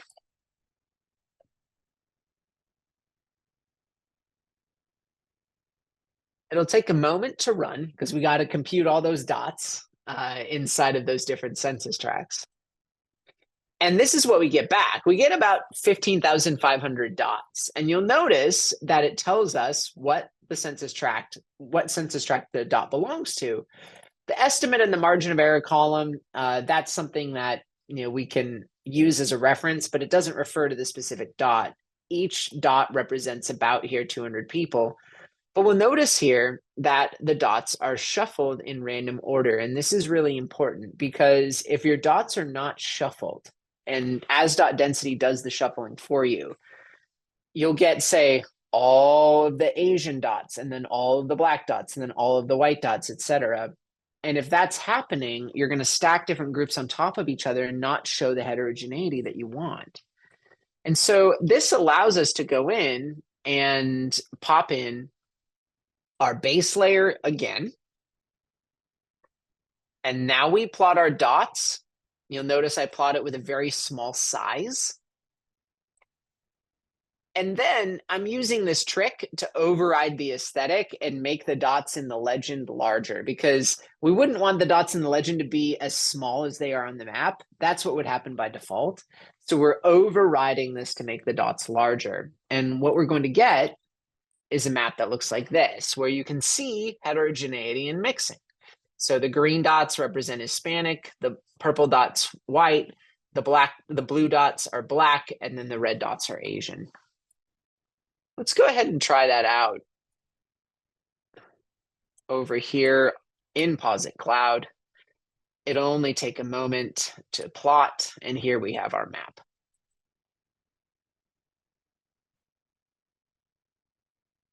Now, a common question that I get is, okay, this is great to have these census tracts, but I'm communicating with people who don't necessarily know San Diego County. Can I provide some more reference elements for that? And typically when we're making a map, we use something called a base map. And a base map is going to be something like a Google Maps style map that we put underneath our data as a reference. This is made very straightforward with the GG Spatial package. We haven't used this package yet until now, but GG Spatial is a really cool package that has all sorts of helpers for making maps with ggplot2. And my favorite is annotation map tile. It allows you to bring in map tiles. So one of these interactive maps from a source that's available to you out there on the internet, pull it in and make it a base layer that you put your data on top of. It's so clean how this works. I'm excited to show you. So instead of our white census tracts as a base layer, we're actually going to be using a map of San Diego County, and it's going to look like this, where the dots obscure some of the names, understandably, but I can still get a sense here of where the different features are relative to, Oceanside, San Diego, some of these places that I might be more familiar with. So let me go ahead and run that. I'll show you how this works.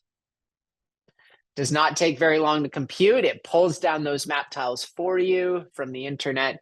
And now I have a nice little base map to show. And I have one question. Can you force the colors in the legend to be different? You absolutely can change the colors. You can, I'm specifying here scale color brewer with a color palette. So that has a kind of baked in color palette. If I wanted to, there's a function called scale color manual. Let's see.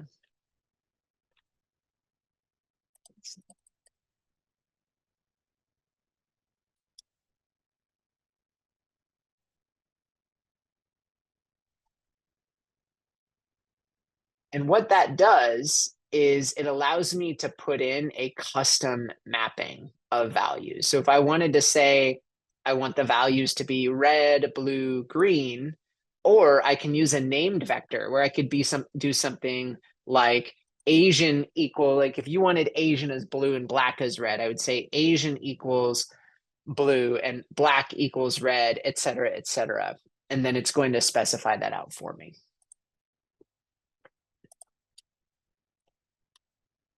All right, so this is static mapping. Some of you may be more interested in interactive mapping, and map view is great for this. Now, there are a lot of different ways that we can make interactive maps. I'm going to scratch the surface here. I have a course on my website as well on interactive mapping with R. If you're interested in checking that out, I would encourage you to do so.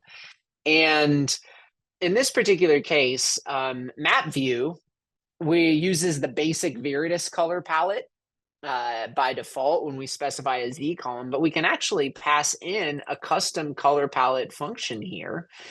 Here we use the Rocket palette to customize our maps however we want. And so we could try this out. We get an interactive map that uses the same colors we were using before in ggplot2, but now it's interactive. And it's interesting. I do a lot of work making a ton of maps and presenting these maps. And in many cases, this is a suitable interactive map for what I need. I don't need it to be heavily custom. I just need a readable legend. I'd like to have a pop-up so I can explore my data, and I want to be able to zoom around and visualize the data the way I want.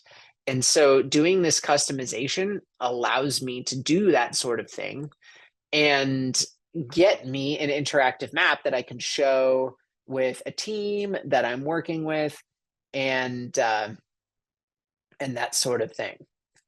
I see a few installation issues. I did want to debug this because I saw this coming up on a couple installations. So if you're getting no package called GG Spatial, run install.packages, GG Spatial.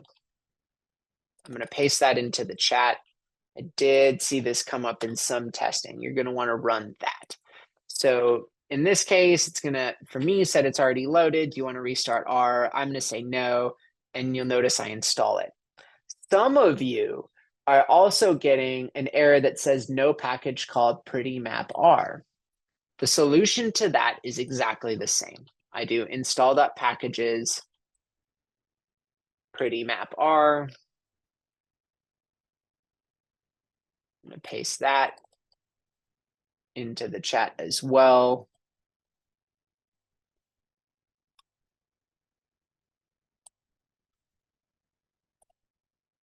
It's going to pull that down and install it. And once you have installed all of that, you're going to be good to go. All right. Map view is really cool. It can make all sorts of interesting maps with a minimum of code that I'm excited to show you about. So I can jump back here. And so what I really like playing around with when you're comparing multiple maps are linking interactive maps. So you can stack layers on top of each other in map view with the plus operator, or you can swipe between them with the pipe operator. You can also use something called the leaf sync package to take this a step further and make side-by-side synced maps. So let me show you a few tricks. This is really fun. I have here my map. I've got here making San Diego Asian. I've got San Diego, and then I'm going to create a new data set called San Diego White. I'm going to create two different map view maps that represents each. So M1 here is going to be a map of the Asian population. M2 is going to be a map of the white population. The color palettes are different, so just bear with me there. But I do want to show you how this works. So I don't have this in the code, but one thing I can do is I can do M1 plus M2. That stacks the two maps on top of each other. I run that, and now this is cluttered, understandably, but if I hover over here, both show up as a layer. So if I want to turn off and on a layer and say, okay, here's the percentage Asian population, there's my map. I'm going to turn that off and turn on percent white population, and there's my map. So they're operating kind of as map layers here. Alternatively, I could create a swipe map. So if I were to type in M1 pipe M2, and then I run that, I get this error package leaflet.extras2. I wanted to show you how to debug some of this stuff live because you are going to run into this. So I can go through and I can install that package as leaflet extras 2. I run this, and now I have a swipe map where I can swipe between the two maps. This is not the easiest thing to code yourself using JavaScript, but all I have to do is just say map view, two map views and the pipe operator, and I can swipe between a couple different maps. The third option, and this is something I have in the slides, is the sync function found in the leaf sync package. And what that'll do is create two side-by-side synced maps just like this. Let me show you what that looks like in the code. So here I have, I'm going to make this bigger, two side-by-side maps. One is % Asian on the left-hand side, and the other is % white on the right-hand side. And as I zoom in, you'll notice that the maps zoom in and zoom out together. So if I'm looking here at, this particular neighborhood, which is very strong Asian concentration in Mira Mesa, I can look at, okay, this is what the white population looks like over here. And you'll notice that the red circle shows me the exact same spot where my cursor is over on the other side. I switch to this map, and you'll notice the red cursor now shows up on the right-hand map instead of the left-hand one. And so this is a really fun way, a straightforward way to do comparative interactive visualization. All right. So that gives you a sense of kind of an overall tour of a variety of map types. So let's go to, with the time that we have left in this second section, a little bit of a bonus. So this is fun. It is more advanced. So many of you have asked about how do I install RDEC. I'm going to step you through this step by step. So to install the RDEC package, you're going to need to run this code. So it's here in the slides for you. It should also be in the R script. You're going to need to run this code. It's pre-installed for you if you're in Posit Cloud. So if you're in Posit Cloud, you're already good to go. If you're trying to run this on your own machine and you want to use RDEC, you're going to need to install it this way. And so what is RDEC exactly? It's an R interface to dec.gl, which is a data visualization library for 3D mapping that was originally developed at Uber. It's super performant. It's really smooth. It can visualize large amounts of data very, very rapidly. And it's just a lot of fun to work with. I have a number of examples of using dec.gl on my blog. I want to show you this fun example here of how to do migration flow mapping. So get this installed because it's not available from the main R repository. You have to install it directly from the developer. And some of you, just as a heads up, if you're on a firewalled corporate computer, sometimes installing from GitHub will get blocked. So that may be something that you run into if you're on a firewalled corporate computer, just as a heads up. All right, so what we're going to do is use another function in Tidy Census called get flows. This is the first time I've presented this in these workshops. It's a really fun function that talks to the migration flows data set from the American Community Survey. The most recent 5-year data set for which we were able to get county to county flows is the 2016 to 2020 ACS. So we have to specify year equals 2020.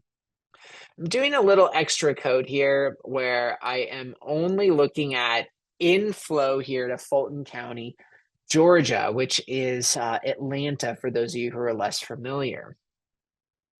I am then doing a little bit of work here. And again, this is a more advanced example, so I'm not going to go through the nitty-gritty of every little bit of it. But what this is doing here is it's retaining only the top 30 origins for migrants to Atlanta during this period. So if I go over here to the code, I'm going to run that through. And I can take a peek at my data. And one thing I haven't shown you is you can actually click on any of these data objects and it'll pop it up in the interactive data viewer in RStudio. And so if I click here on Fulton top origins, these are going to be my top origins for migrants to Fulton County. So it makes sense that most of them are going to be in and around the Atlanta area. You have a lot of people moving in and around Atlanta. So some of these suburban counties are sending a number of migrants. This is the estimated number of people that moved in, but there are also migrants coming from places like New York City, Connecticut, North Carolina, Tennessee, Florida. And so what Tidy Census allows you to do, and my collaborator, Matt Herman on this package, he's the one who implemented this. It gives you back a data set with 2 point geometry columns for the origin and the for both the origin and the destination. And what that allows you to do is use those geometry columns to map connections between origins and destinations. Now, RDEC requires a Mapbox access token. I have a token that I'm exposing to all of you that you're allowed to use. I'm going to deactivate this token after the workshop, and you're going to want to get your own token to use these examples. I'm not going to go through all of this code in tremendous detail because this is more advanced, but this is a bonus. I wanted to show you what's possible. Running this through, it communicates with the RDEC package, and the RDEC package is really, really interesting in the number of 3D visualizations that it can create. And so try running this code and see what you get to create this flow map.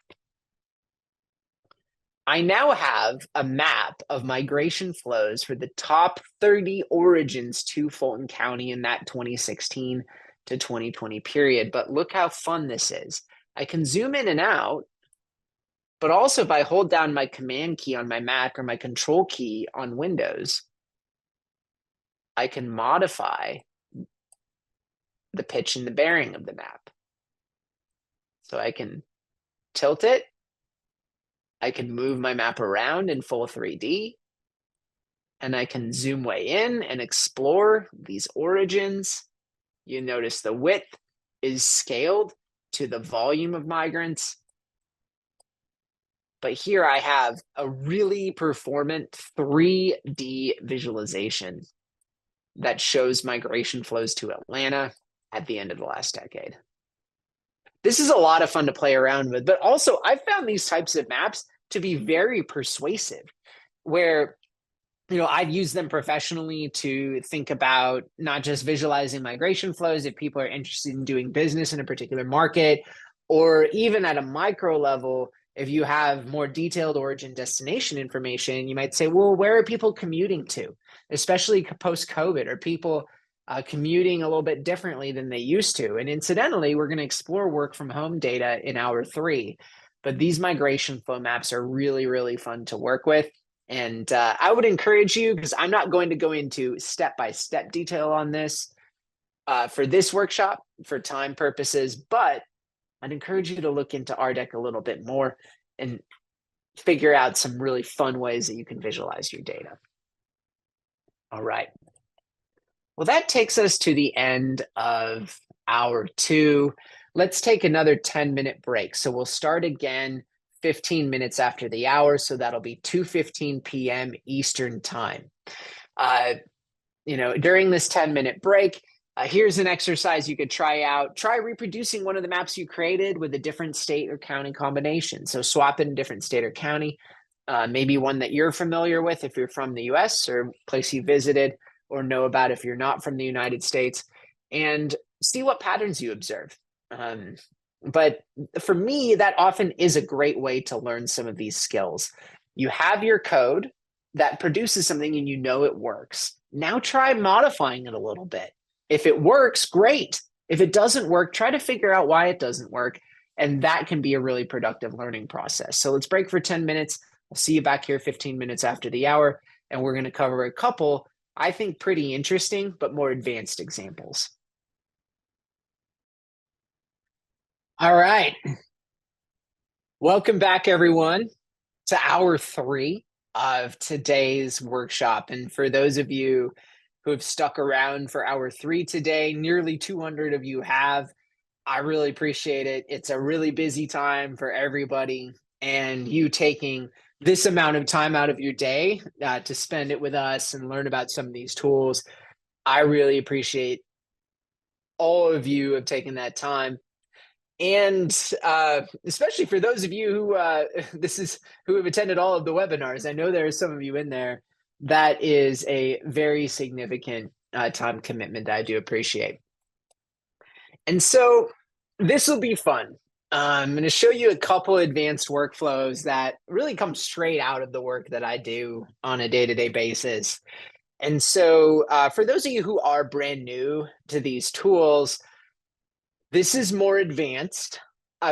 So think of it as these are the types of things that you can do with these sorts of tools. This is where you could go.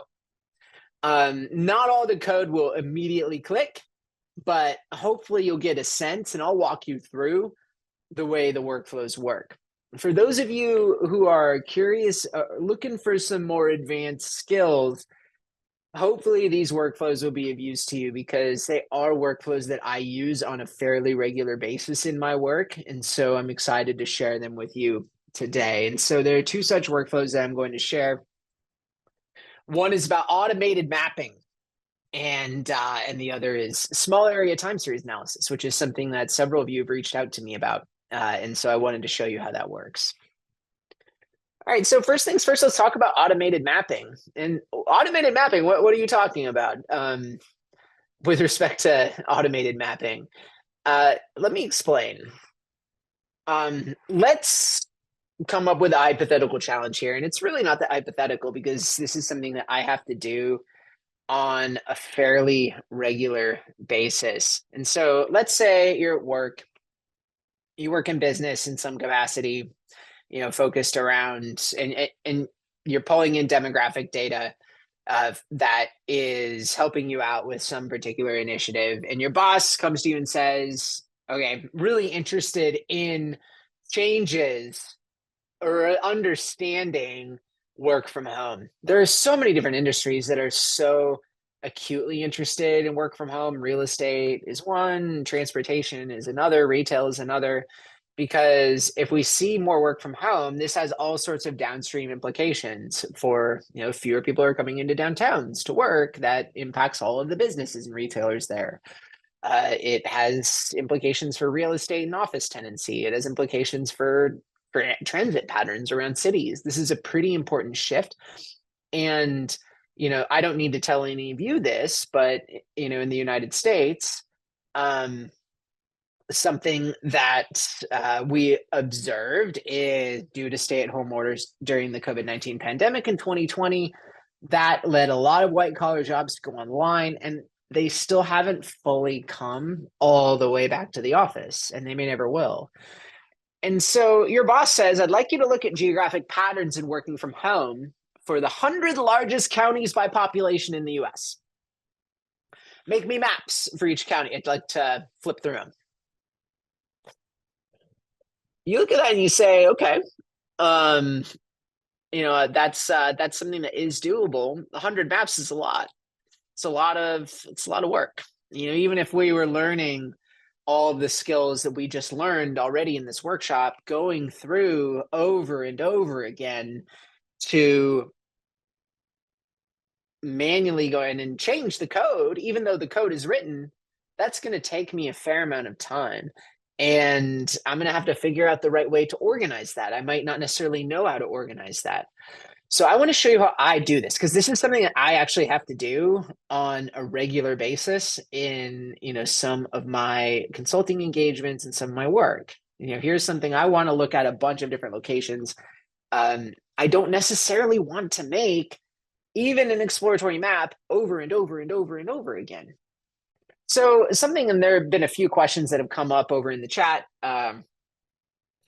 Just a warning, this is a workflow that may be too memory intensive for Posit Cloud users. And so I may actually pop up my own RStudio, because it's not too memory intensive for my MacBook, and just show you how it works. I do want to walk you through a couple things. So if you're in Posit Cloud, two things. One is, some people are saying that their RAM is running out, and they're asking, well, how do I refresh that? So what I would recommend doing is clicking Session, Terminate R. What that will do is it'll clear everything out.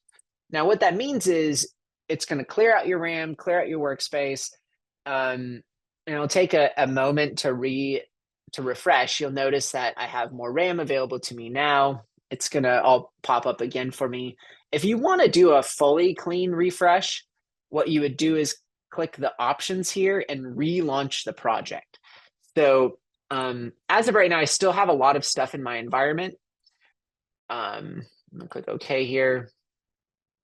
If I wanted to do a completely clean refresh of the entire session, I would click these options and then I would choose relaunch project.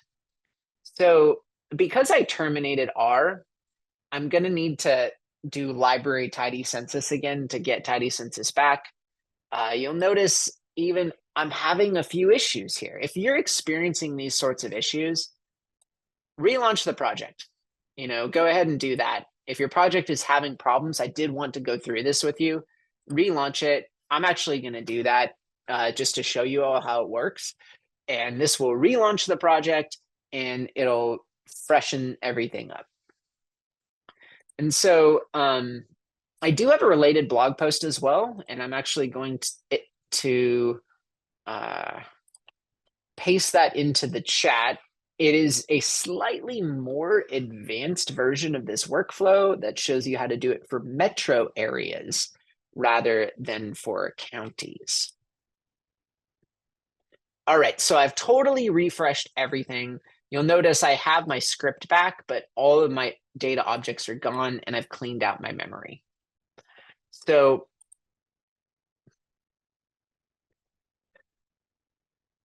the challenge, you got to make 100 maps. That's a lot. Well, this may seem like a significant task at first. You kind of have to walk through and figure out what you're going to do. So you're first going to need to generate a list of the 100 largest counties by population in the US. We don't know that information off the top of our heads. Maybe you do. I certainly do not. And I am, knee deep in this data every single day. So it's not something you're going to be expected to know. And it's not something that is inherently just in the data. You can pull the data on population, but then you have to figure out what the 100 largest counties are. So you need to do that. You're then going to need to take that information and then pull information on working from home at a sufficiently granular geography so you can show patterns. So maybe block groups or census tracts. So I need to then first find out the 100 largest counties and then bring that information over so that I can functionally pull data for those counties. And then I need to make and deliver 100 maps. Do I want to do this manually? Not particularly. So let's just start with step one, and then we'll work our way through it. First, we need to find the 100 largest counties in the US by population. In R, this is simpler than you might think. So I'm going to use get ACS. I'm going to specify geography equals county. I'm going to use a variable for total population. And I'm going to pull, in this case, from the 1-year American Community Survey. So this is a topic that I covered in the February 8th workshop, the 1-year ACS. Here, we're getting data just for 2022. It's not that 5-year moving average. The slice max function is in the tidyverse, and this is really handy. What it does is it allows you to retain a certain number of rows based on their ranking in a given column. So it says, look at the estimate, the ACS estimate column, and give me back the top 100 rows. If I do that,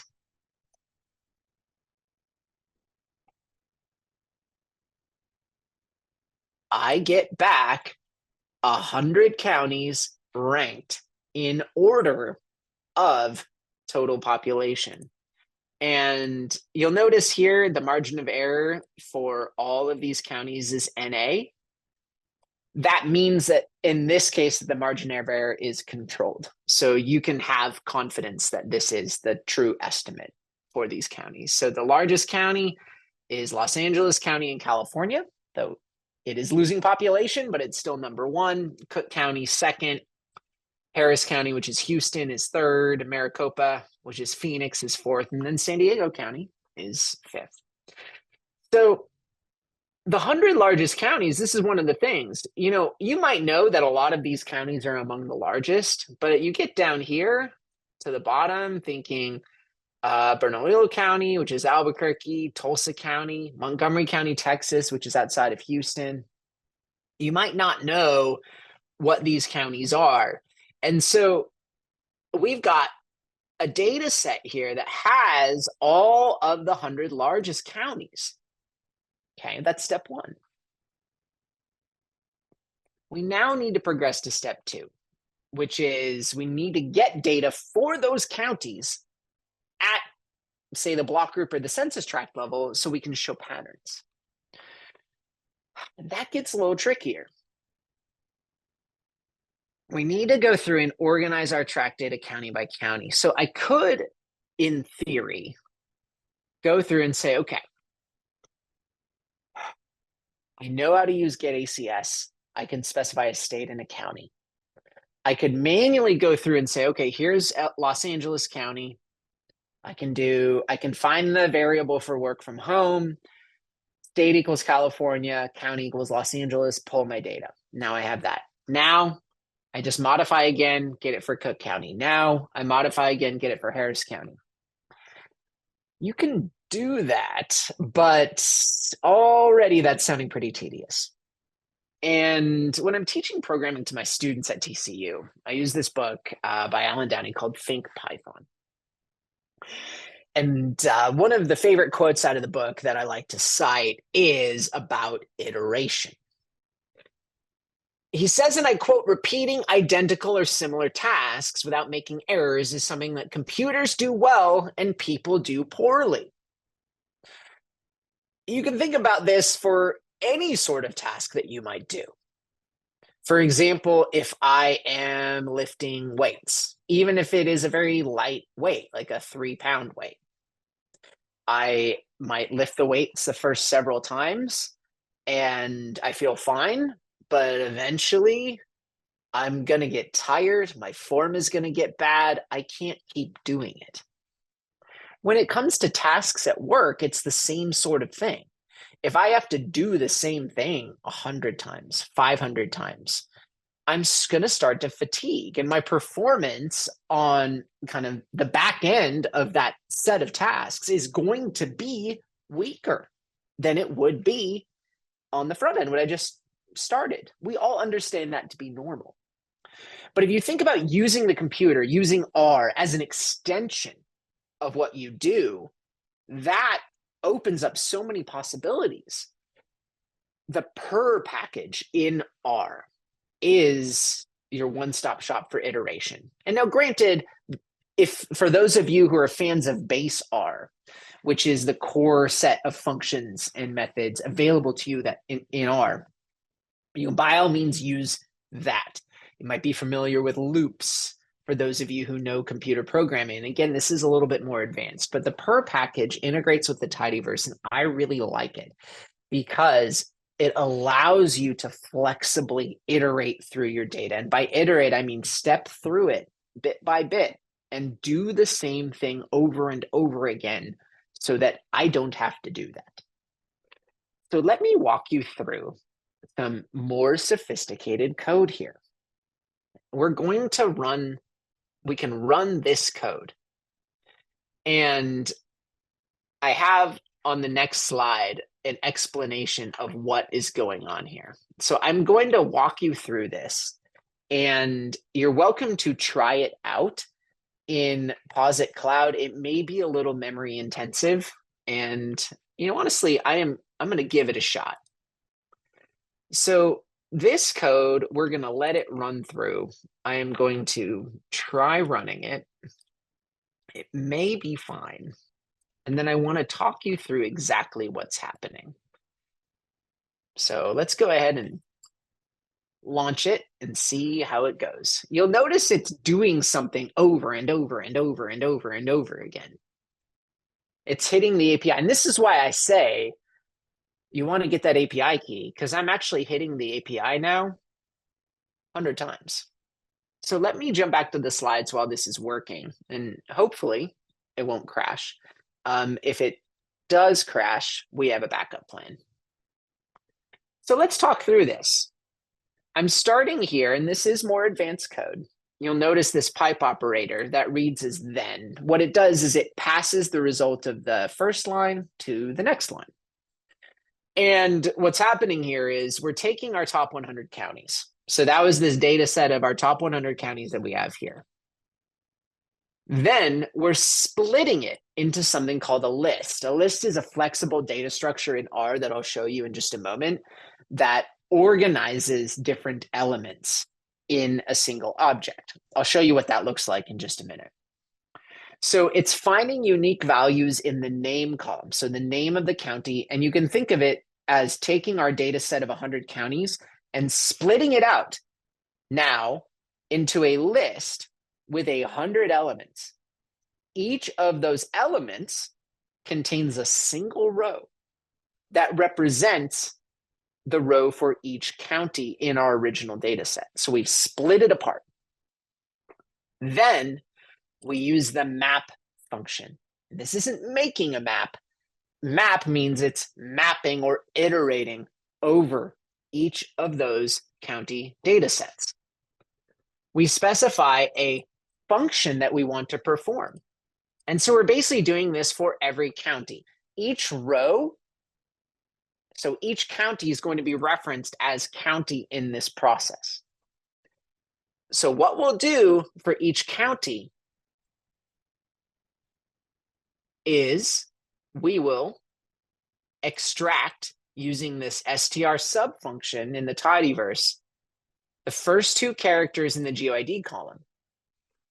One thing to remember in that GeoID column, this is a special code that includes all of the information about the parent geography of the spatial unit. So the first two characters here are the code for the state, and the next three characters are the code for the county. So I extract the state code, I extract the county code, and then I can feed that to GetACS. I want at the tract level data on work from home, which is represented by this variable for a given state in a given county. Looks like my operation worked and I didn't tank my session. So we can see what we get back. Now let's recap what just happened. So we split our data set of counties into separate data sets with the split function. I use the map function to set up iteration over each county data set. I'm doing the same thing for each county. And then extracting the state and county FIPS codes for each of the top 100 counties based on the information I already have in my data set. And then I call GetACS using those state and county FIPS codes. And the question is it downloading the data onto your computer? Is it self-contained within your R session? It's going to be self-contained in that R session. Right now, it's stored in memory. This is why you want a Census API key. You run this 5 times, you're hitting that 500 call threshold. So what do I have now? I have a data set called WFH tract list. Some of you were trying to run this code up at the top and it wasn't working. And the reason why it wasn't working was because this path here is relative to this directory. So if I do session set working directory to source file location, this code will execute correctly. And it'll give me back the exact same data set that we just produced. So let's take a look at this. What do we have here? The beauty of a list. So here I have this huge list with 100 elements. Is each element of the list includes the census tracts for each county, and it's referenced by the name of the county. So check this out. I can do WFH tract list. I use the $, and now look at all of the names. I can go through and I can find the census tracts. It's all organized by the name of the county. I have this nicely organized object that I can use to do analysis county by county if I want to. So if I wanted to go in and find, say, my home county of Tarrant in Texas, I can choose Tarrant County, Texas, and it gives me data by census tract on work from home for Tarrant County, Texas. Alternatively, I could choose any county that I want in that top 100. If I want San Antonio, Bexar County, if I want Hartford, the capital planning region in Connecticut, if I wanted, anything else.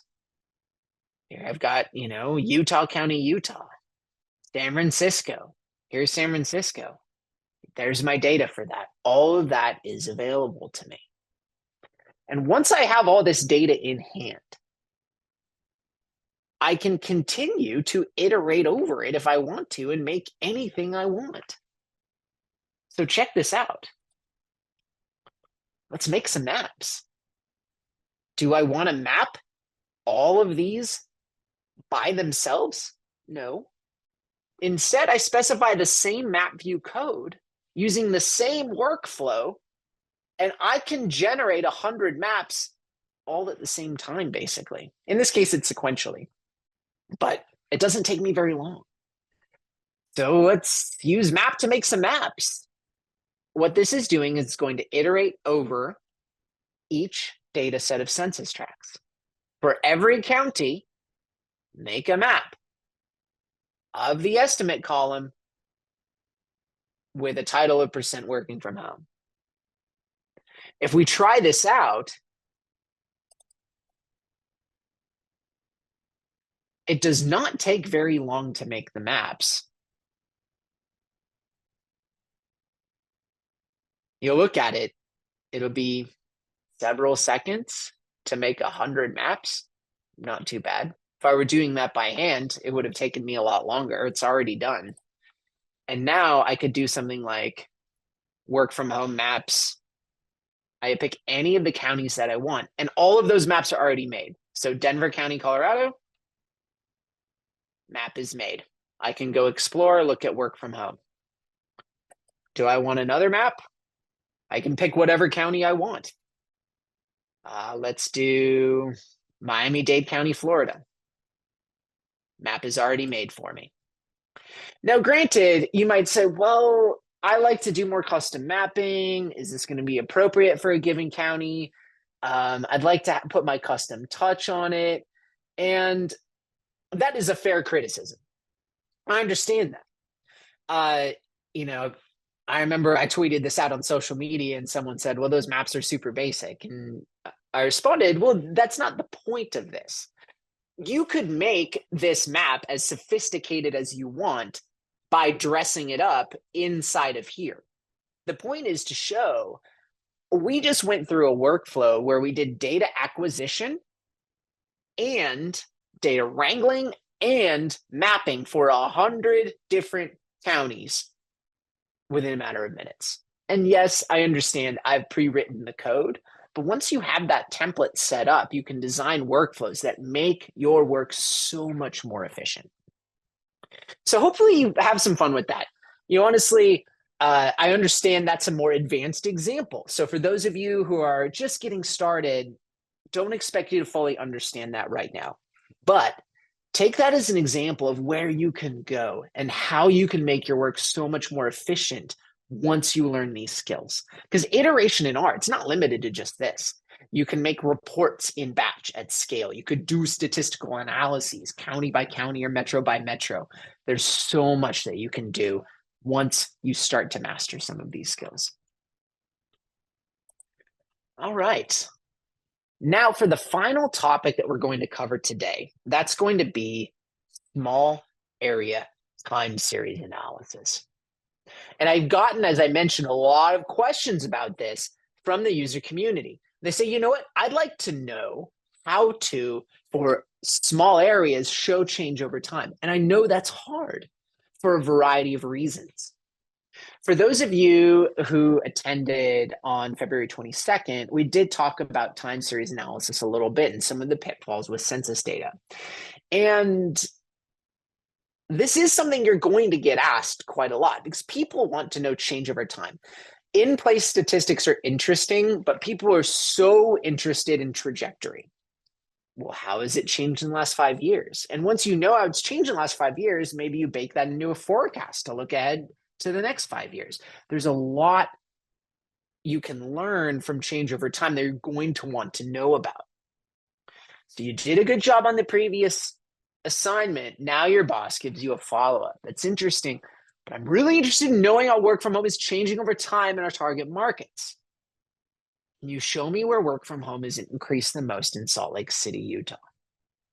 Okay, that you can do, but you're going to need some specialized tools because this isn't 100% straightforward with census data, and I'll show you why. For one, 5-year ACS data represent overlapping years. So you can't necessarily cleanly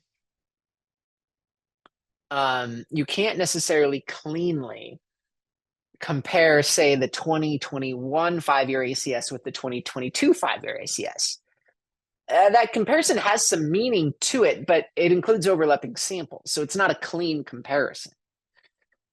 The Census Bureau recommends comparing non-overlapping 5-year data sets. So our most recent data set is 2018 to 2022.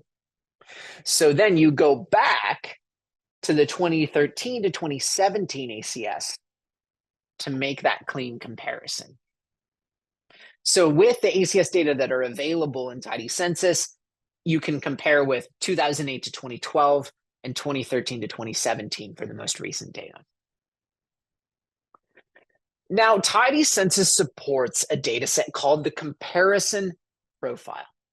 And the comparison profile is a great data set for time series analysis because it includes pre-formatted and pre-cleaned comparisons with prior samples. And so if I wanted to grab from the 2022 comparison profile, I can pull, say, income or work from home. And this is actually, my apologies, work from home, but it says income in there as the names. I'll change that. That's a typo. But if you were pulling income, the nice thing about income, it actually does constant dollars. So you can adjust for the impacts of inflation. And so just to show you this here, that shouldn't say income. I'm going to change that. That is a typo. I'm going to do work from home 17, work from home 22. And I can run this through and take a look.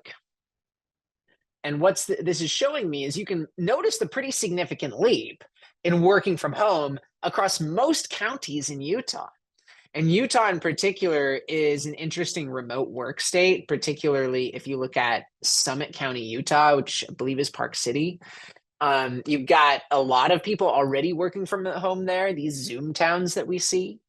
But additionally, if you look at, say, Salt Lake County, only 5%, 5.6% of the workforce was working from home in that 2013 to 2017 period. By the most recent ACS, that's jumped all the way up to 15.3%. So we're seeing in Salt Lake City very significant jump in working from home. And Utah is a big sort of remote work state for that reason. You have lower cost of living than some of, LA or San Francisco, and access to a lot of natural amenities. And so you have in-migration for those reasons. So this works to a degree, but data in the comparison profile is only available down to the county level. And we know that counties can change from ACS to ACS or census to census. This is something that if you follow this link, you're going to be taken to a section of a previous workshop, the one that we gave 2 weeks ago, that covers this. Comparing neighborhood level change, so like census tract level change is what we're talking about, is even harder because census tract boundaries change with every decennial census. I mentioned this before, that the census tries to redraw census tracts to average about 4,000 people. What this means is in fast-growing areas, census tracts will be subdivided up. And that means that if you're, say, trying to compare 2013 to 2017 ACS data, which uses 2010 census geographies, the 2018 to 2022 census data will use 2020 census geographies. Those geographies might not be the same in many places. you can see an example here, and I'll pull from a location that's local to me, Collin County, Texas, that shows you for a fast-growing area how census tracts get subdivided up. You can see here for the 2013 to 2017 ACS, this is just showing total population. You have this area here that has a lot of people. That got subdivided up with the 2020 definitions into a bunch of constituent census tracts. So this area here has now gotten chopped up a bunch, which means you can't make a one-to-one comparison between your pre-2020 ACS data and your post-2020 data. So how do you handle this? What we're going to look at is how you can adjust between incoherent or incongruent census boundaries. You use something called aerial interpolation. And if you want more information about this, I go into a lot of detail on this in my book. I'm pasting that into the chat here. So there's a lot of information on this in my book. I'm going to give you an overview of this type of workflow here. So we're going to grab data on the percent of on the total population working from home by census tract in the Salt Lake County, Utah, so Salt Lake City. I'm going to grab it by specifying year equals 2017 first, and then year equals 2022 second. This process will be faster in a projected coordinate reference system. Again, that's a little bit beyond the scope of what we're covering today.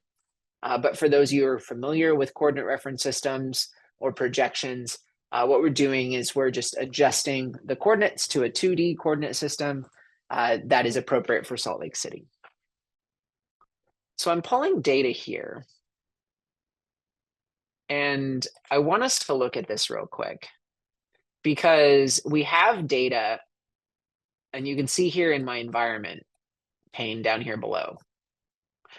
For 2013 to 2017, I have 212 census tracts in Salt Lake County, but by the 2018 to 22 ACS, I now have 251. So we've added 39 census tracts, quite a bit. And so there's some subdivision that's happening. And so we don't have a one-to-one comparison. We can't just merge the data together and then make a clean comparison. We have to figure out some way to either adjust our 2022 data back to the 2017 boundaries or go forward from 2017 to 2022. We have to do one or the other. So how do you do that? Well, there are a couple different methods that I explore in my book, and I'm going to go over them in the time we have left. A common method that we'll use is area-weighted interpolation. What that does is it looks at the area of overlap of incongruent boundaries, and it allocates data proportionally based on that area. It's typically more accurate when you're going backward because new tracts are sometimes subdivided from older, larger tracts, which means when you're going backward, you just roll up within that old tract. It doesn't always work this way, but it sometimes does. So we use here the ST interpolate AW method, which is in the SF package. And what that does is, and you can try it out, is it uses area weighting. And what we're doing here is we're taking our data from the 2022 ACS and we're going back to 2010 geographies that are used in the 17 ACS. And as you can see here, and I'm going to actually go and run that through.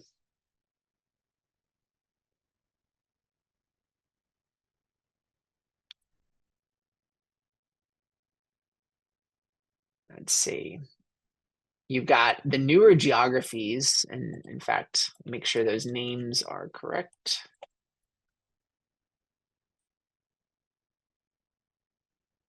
You've got the newer geographies on the left and the older geographies on the right. And if you go down here to the southern part of the county around, say, Harriman here, you can really see how these have gotten subdivided up. So this one tract that would have an estimated about 3,200 people working from home, it's actually been subdivided up into these constituent boundaries. So this is rolling back as we go from the newer geographies to the older geographies. In other cases, you want to go forward. And area-weighted interpolation can be quite inaccurate when going forward because it assumes that population is evenly distributed across space, which we know it's not. And so we know that sometimes bigger areas can have smaller populations because they have lower population density. And so Tidy Census offers a solution with a method called population-weighted aerial interpolation, where instead of using area weights, we use population weights, which typically by convention, I recommend using census blocks. So you could use other weights if you want to. And so I designed this algorithm. It's in the function called interpolate PW in Tidy Census based on the data apportionment algorithm that Esri uses in its business analyst software. So I engineered this function based on the documentation for how Esri does it in Business Analyst. And basically what it does, and you can look in my book for more detailed explanations of how this works, is it takes some ancillary or third data set, say on census blocks, and it looks at, okay, given where these census blocks are located and the population values, which we'll use as weights, can we intelligently allocate information from one set of geographies to a new set? This is something that traditionally is pretty slow to compute, but I've put a lot of work in to try to add performance improvements to this. So we're going to pull down the census blocks. We're going to run the interpolation. It'll be a little bit slower in our Studio Cloud and Posit Cloud potentially, and you may run into some memory issues again. This is, again, using a free platform. That's one of the things that can happen with it. But feel free to kind of clear out your workspace if you want to try this out, or this might be something that you try out on a local installation of R.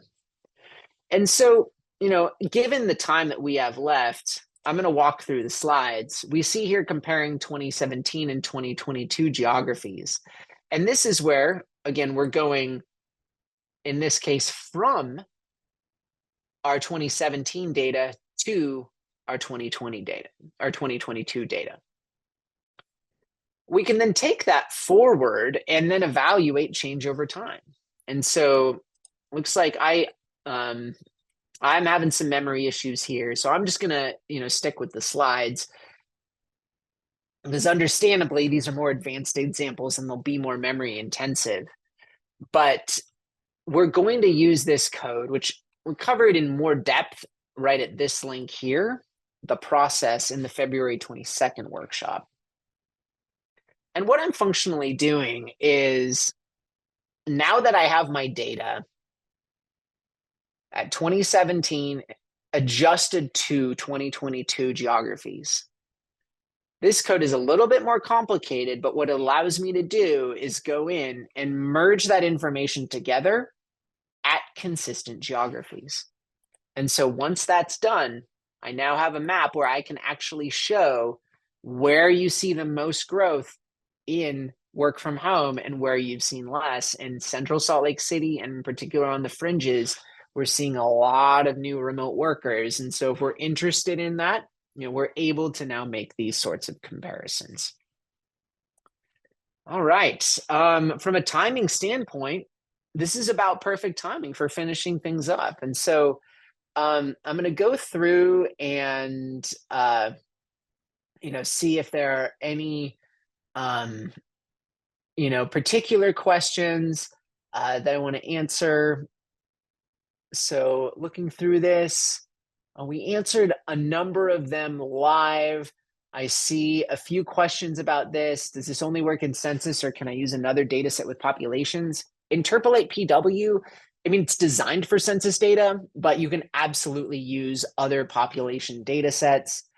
We've got another question. Can data at ZICTA level be used for Interpolate PW? Absolutely. You can use any geographies that you want. ZICTAs, which are zip code tabulation areas, just be aware of some of the limitations of those geographies. And we've got a question here. Is it possible to create the 100 maps and then export the maps as images? Yes, you can absolutely do that. Let me see if I have an example here. I have an example in my blog that shows specifically how to do that. So if you go to this blog post and scroll all the way to the end, it's going to show you how you can functionally spit out all of the maps using the same workflow as an image. All right. Well, with that in mind, I just want to say thank you to all of you who stuck around. So about 180 of you stuck around the entire time. Bill, Jessica, and the team at University of Michigan, it's been a pleasure as always. This is our 4th year doing these workshops, and I feel like we've been able to put on, make it better and better every single year. And again, thank you to all of you for spending your time with me this afternoon. And thanks for using these tools. I hope you've learned a little something. I hope you found it useful. And feel free to stay in touch. You can be in touch on my email list. Go ahead and add me on LinkedIn, and would love to hear how you're using some of these tools.